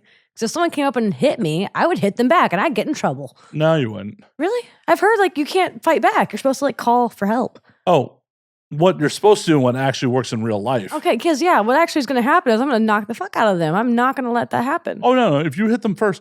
They hit me first. No, imagine I get attacked. I'm going to fight back. Right. I'm going to, I don't care if you're 6'4". I will, I have By the time LAPD responds, it'll be all over. You will have gone home already. So don't worry about it. Exactly. In Tennessee, though, like you have the right. Like you are allowed. Like you are able, more than willing, by all means, have your fun. And they don't even ask you for a permit for a gun, I don't think. They just like give you one. Like common citizens, you can get a gun. Shoot it in your backyard. No one's going to be bothered. As the old saying goes, it's better to be judged by 12 than carried by 6. Fair. I won't be mad by that. As someone who's a gun owner in California. You can have, I thought that wasn't a thing, but. Oh, yeah. No, it's a thing. It's a good thing to have. I own guns. I'm not against it. Like, I personally don't think that assault rifles should be wildly popular. Like, I don't think you should be able to, nuke an entire classroom in less than a minute. Like, you should have to, like, pull and be intentional with each bullet. So, that's a misnomer. That's a what? At the end of the day, if no one's returning fire, it really doesn't matter what kind of gun you have. That's true. And a semi-automatic handgun, Virginia Tech was done with a fucking Glock. Well, I'm talking about like specifically ARs. Like I don't think military grade specifically, like the large ones shouldn't be commercial use. Like we shouldn't have those available at Dick's Sporting Goods. And they're usually not. Usually not. It's a 223 rifle, whatever. Like, I just don't think, I don't know. I'm indifferent. Like I've been a gun owner before. I've had a gun. I've raised around them. I'm very good with them. I won't miss my shot if you give me one. And I'm safe with them. But not everyone is qualified to be safe with them. well, that's the thing. Yeah, I think there should be regulation about who is a gun owner and who isn't. There definitely should be that. There definitely should be more mandatory training. Yes. Because the problem is, in a lot of states in this country, you can cash and carry with zero qualifications for it. And you are, assuming you're not out here committing crimes with the thing, you are potentially more of a liability to yourself than to anyone else. Yeah. Yeah, absolutely. Absolutely. I agree. I know all too well. Like, and living in a state where it's just the norm, like you're supposed to have one. If you don't have one, then you're stupid. And I don't think that's the case either. I have a door machete. I promise you, my machete's going to scare you a lot more than a gun. But if you have a gun, it's weird to bring a gun to a knife fight. So, well, I'm not of the opinion that you should be scaring anyone with a gun. No. I'm of the opinion that if you see my gun, it's probably the last thing you're going to see. Hopefully. Yes, that's what it's supposed to be. I had a peeping Tom when I first moved into my first apartment at 19, like living alone. I had no roommates, just me. And so that's why I got big on home defense. It's because dude was dick pressed against my window, masturbating and recording me at that age. And so like for me, it's something that I just need to have to feel asleep at night. And the cop recommended instead of a gun that I buy a giant knife. And so you should have got a dog. I have a cat. You should have got a dog. But I don't have a cat. You could have both. I don't really, I mean, I grew up raising pit bulls. And it's more of an obligation thing. Like I don't have the ability to maintain the responsibility of keeping a dog, having the happiest life. Like, I would not want to take responsibility for any living creature that I could not provide the best life and quality for. And I could not give a dog the best life and quality, but I can give my cat the best quality. This explains why no one makes it a year. In the industry? No. Dating you. Oh, yeah. I mean, what does that mean? Because I don't want a dog? No, because you don't want to take care of anything. Sorry. That's also fair. Well, I'm relatively agreeable in a relationship. No, I'm not. I'm not even going to pretend to lie about that one. Right, I'm not even close to being agreeable. I no. Way or the highway. There was a grain of truth in that joke. I was like, yeah, no, it's okay. I'm totally accepting of the fact that I'm not cut out for most relationships, and that's why I'm such a great porn person. I'm not gonna say porn star because I definitely am not qualified to call myself that. I have sucked a few dicks on a few decent cameras, but ultimately, I guess I hate to claim myself as this, but a content creator. Ugh. But I'm a highly respected content creator in the professional world. I can go get pro talent to work with me, and I think that's something to be proud of. Yeah, and that alone, I'm like, okay, well, I'm not nobody, but I'm not a porn star. I wish I was sometimes, but I'm like, no, I don't. I don't think I do. I know what that could be like. I could be one if I really wanted to be. I could be anything if I wanted to be. But I don't want to be more than a porn star or a sex worker or just someone who has the sexual freedom to create what they want to create without the limitations of someone else. What do you want to create? I really love, like I've been coming up with a concept for a BDSM website. I'm not going to go into too much detail about it because I do own the domain for it. I have purchased some like rights on it, but I haven't been able to actually make much of it. Why not? Well, I guess I have money. You know, I have to like have the money to support that and to support myself, and it's just not quite there yet. I have a lot of support emotionally from people. Get people to do content trades. Well, it's not that. The concept of it has nothing to do with me. It's something separate from me. It's something that I'm working on building later. Like once I retire, they'll be like retire. It'll be more like I'm transitioning into owning this website rather than me being an individual artist. And it's really because I'm such an advocate for consented BDSM. And I know there's a safe, happy, healthy, consensual way to do almost everything. And there are qualified talent and there are people who are not qualified. And I'm really tired of seeing BDSM companies in this industry book for popularity because they want to sell content rather than the book for qualification. I've seen way too many injuries, accidents, and violations happen on these professional sets with BDSM where that shouldn't have been an issue if they were practicing ethically. It just shouldn't happen. And I personally saw firsthand. That's why I won't do it. I'm just like, wow, they really let her stay in that suspension way longer than necessary. I've been paralyzed. I've had nerve damage because of shibari going wrong with professional trained teachers, people who do this like as their passion, and they still can make mistakes. So for a company like that to put the hands of someone very important at risk is just reckless. And I will never allow that in my company when I do form it. And it's not that when I do, it's when it's ready for everyone else. It's not there yet. But in theory, when I've told people, all the models I've mentioned it to are happy to join on board with that concept because it is something that needs to be done. I'm tired of there being misrepresentation of BDSM and it being like kink.com being the only standard of, yeah, this is safe sex. It's not. Actually, most of the females I've heard that have worked for kink.com have had strong opinions about not being their favorite. And that's okay. But I want them to enjoy it. I've never been a rope top that would put someone in a position where they're not feeling safe. If you don't feel like you can get out or that you have the ability to tell me, then you're not safe. You're not safe if you can't consent and you can't actively consent. If you're not able to revoke consent, you're not feeling safe. You need to know that you have that choice, whether money's involved or not.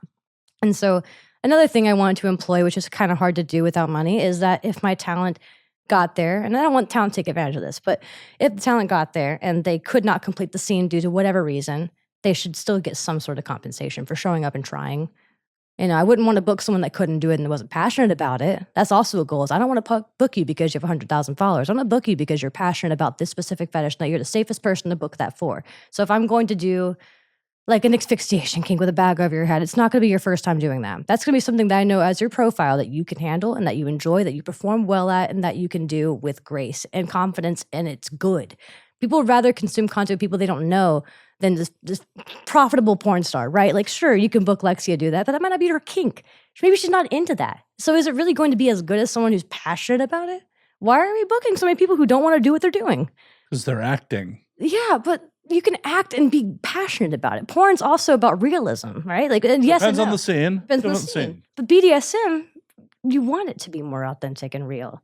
Right? Collective Corruption's doing a great job, in my opinion, of booking people who are passionate. And I've gotten opportunities to work with some of their talent, and I will continue to pursue that when I have time to go and do it. But they're the only people I think that would even be a comparison to what I'm trying to do. And they're not even quite doing what I have in mind.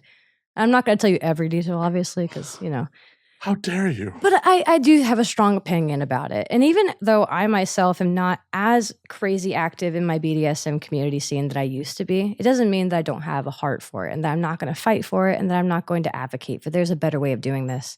I teach classes at Exotica on flogging safety and basics of consent. I always find a way to preach about it online when I can because people like to come into my chat room and be like, you're going to do this for this much. I'm like, actually, no, we're not doing anything. Just because I'm here and that's an option does not mean that you have the right to abuse or take advantage or to assume that you have the power over me because you have money. Money does not move me. Motivate me, yes, but it does not move me. If I don't want it, I'm not going to do it. You can give me $1 million and I still won't take it if it means going against who I am as a person. Though, if they took $1 million in quarters and pushed it over on you, you would move. Eventually, yeah. I mean, no. It would knock me over. I mean, yeah. That's a lot of quarters. That's a lot of quarters. I don't even know if they can put $1 million of quarters around me. It would be like bigger than the state of Tennessee. Not that much. No, it wouldn't be city size. So a box of quarters is about yay long, yay high. It's $500. Oh, okay. So $1,000. At least the apartment building. It'd be pretty big. Yeah, it wouldn't be small. No, by no means. I'm a size queen. Well, okay, I'm a moderate size queen. I can't. You said earlier this. You literally said earlier in this podcast. You're on record being like, I don't care how big the dick is if they choke me well. You literally said. Did I say that? You did. Okay, well I lied. I do care about the size of the dick, and I care that they choke me well. I want it to be at least like 5.5 inches. That's like the minimum. I mean, that's below average. Oh yeah, good girth. 5.5 inches is okay. It's not my favorite. 5.5's below average. I really prefer 7. Okay, but that's above average. Yeah, I prefer 7. And I don't think anything above 10 is necessary. Yeah, I've done 10. 10's too much. Well, so I did it. 8 so 11 would be more. 8 tore you more earlier. It was because I hadn't done it very long. And he was girthy. Big old girth.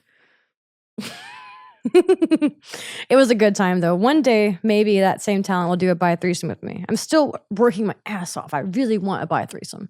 I can't. It's so hard to get 2 guys in the same room. Talk to Wolf Hudson. Wolf Hudson? I will. I will reach out to anybody who will do it. Wolf's down in Houston these days, so. Oh, well, that's the catch, is that when I'm out here, I'm trying to book with an LA. And so you have to like catch people when they're in town. Like this guy was from Vegas that was just through, and he's very into doing bi stuff. So I was like, he might come back and shoot with me. Maybe. That is Wolf's jam. Is bi threesomes? Yeah. That's like me with my regular threesomes. Like it's my jam. People know me for it. I would love to meet more bi creators. So that's definitely.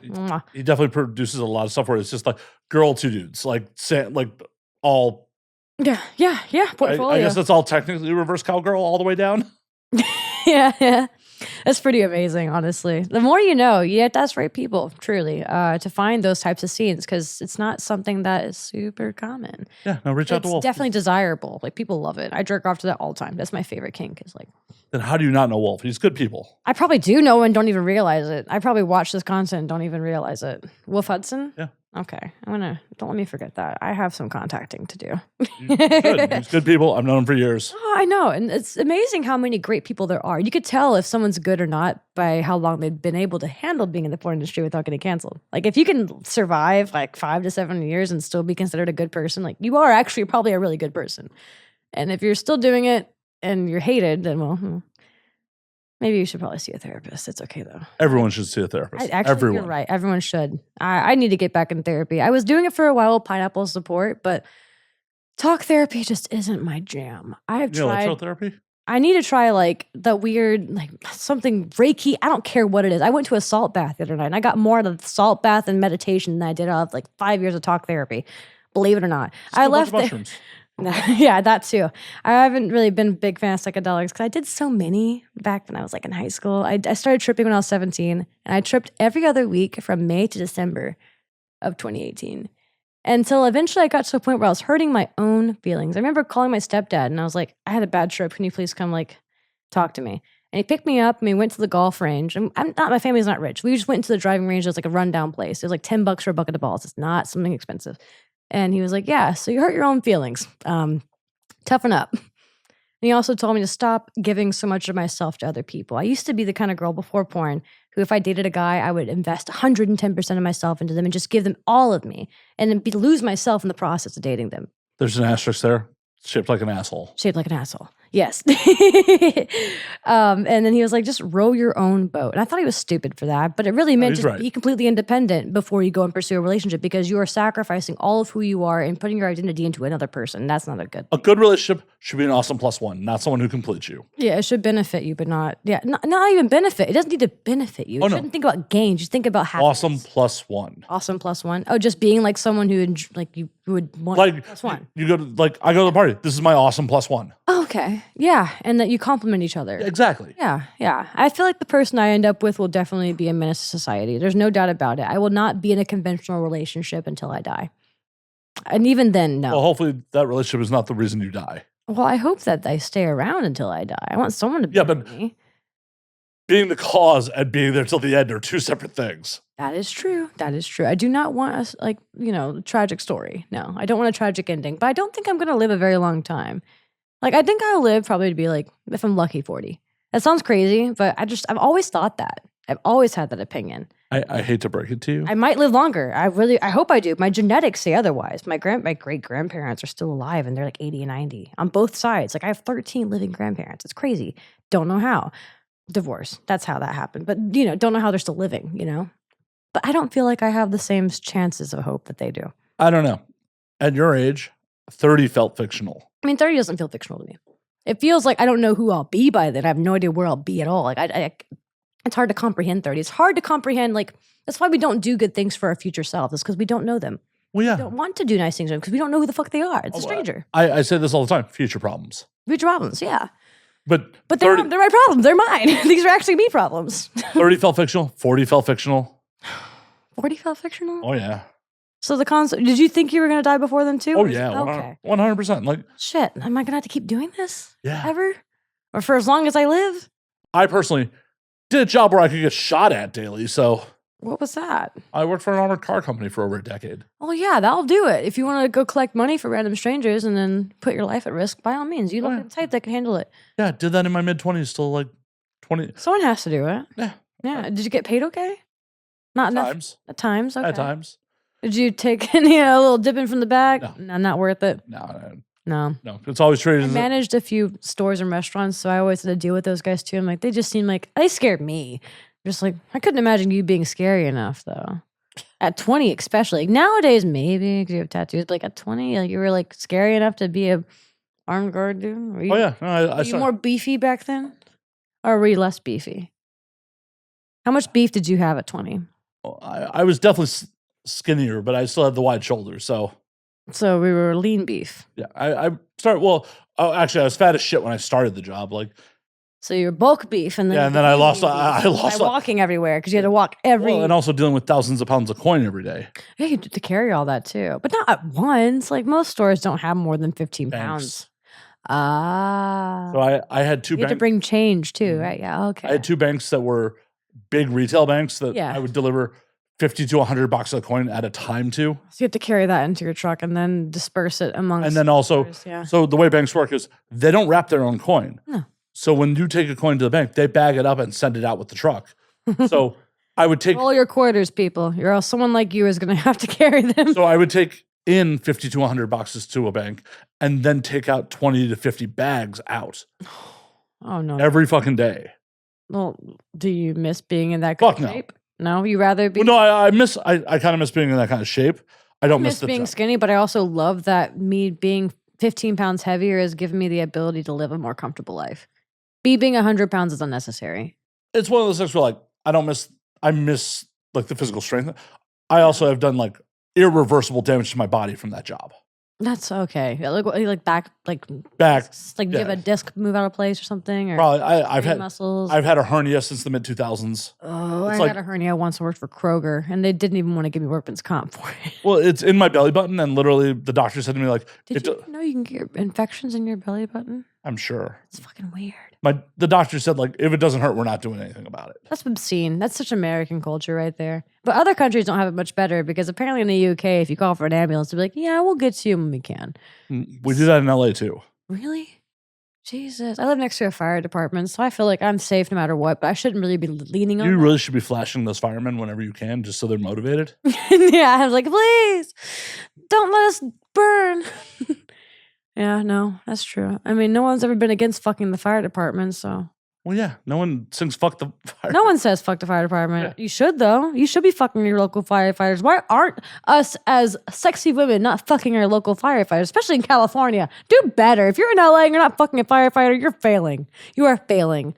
You will need them one day. You won't even realize I'm not into dudes. Sorry. Not you. I said ladies. I said lucky, lovely ladies. If you have spare time, you should be doing charity service by fucking firefighters. And if you're not doing that, again, you're not trying very hard to put out these forest fires. Only you can prevent forest fires by fucking the firefighters yourself. You need them to have morale and motivation like Marilyn Monroe did for the war troops. So please, go fuck your firefighters. I hate to break it to you.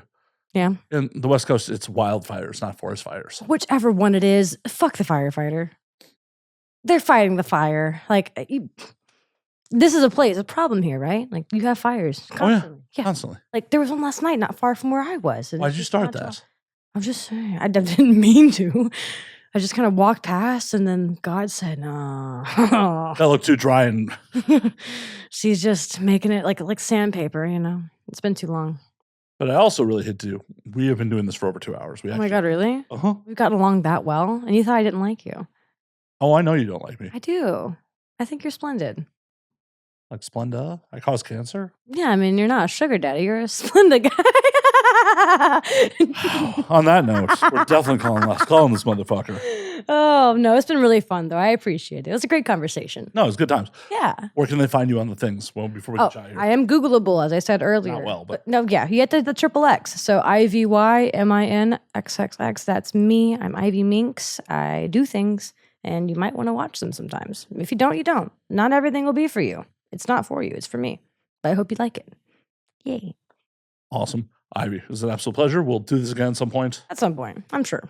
It was so confident. It was fun. So confident. It was a great time. I will be back if you want me. If you don't, then she's showing up if I invite her or not. I am hard to get rid of. Once you got me, you got me. So she's like herpes. She just resurfaces every once in a while. I knew you were gonna make a herpes joke about that, and that is okay. With that note, on that note, I got to call out for hack material. Drink up, motherfuckers. I'll see you next week. Bye.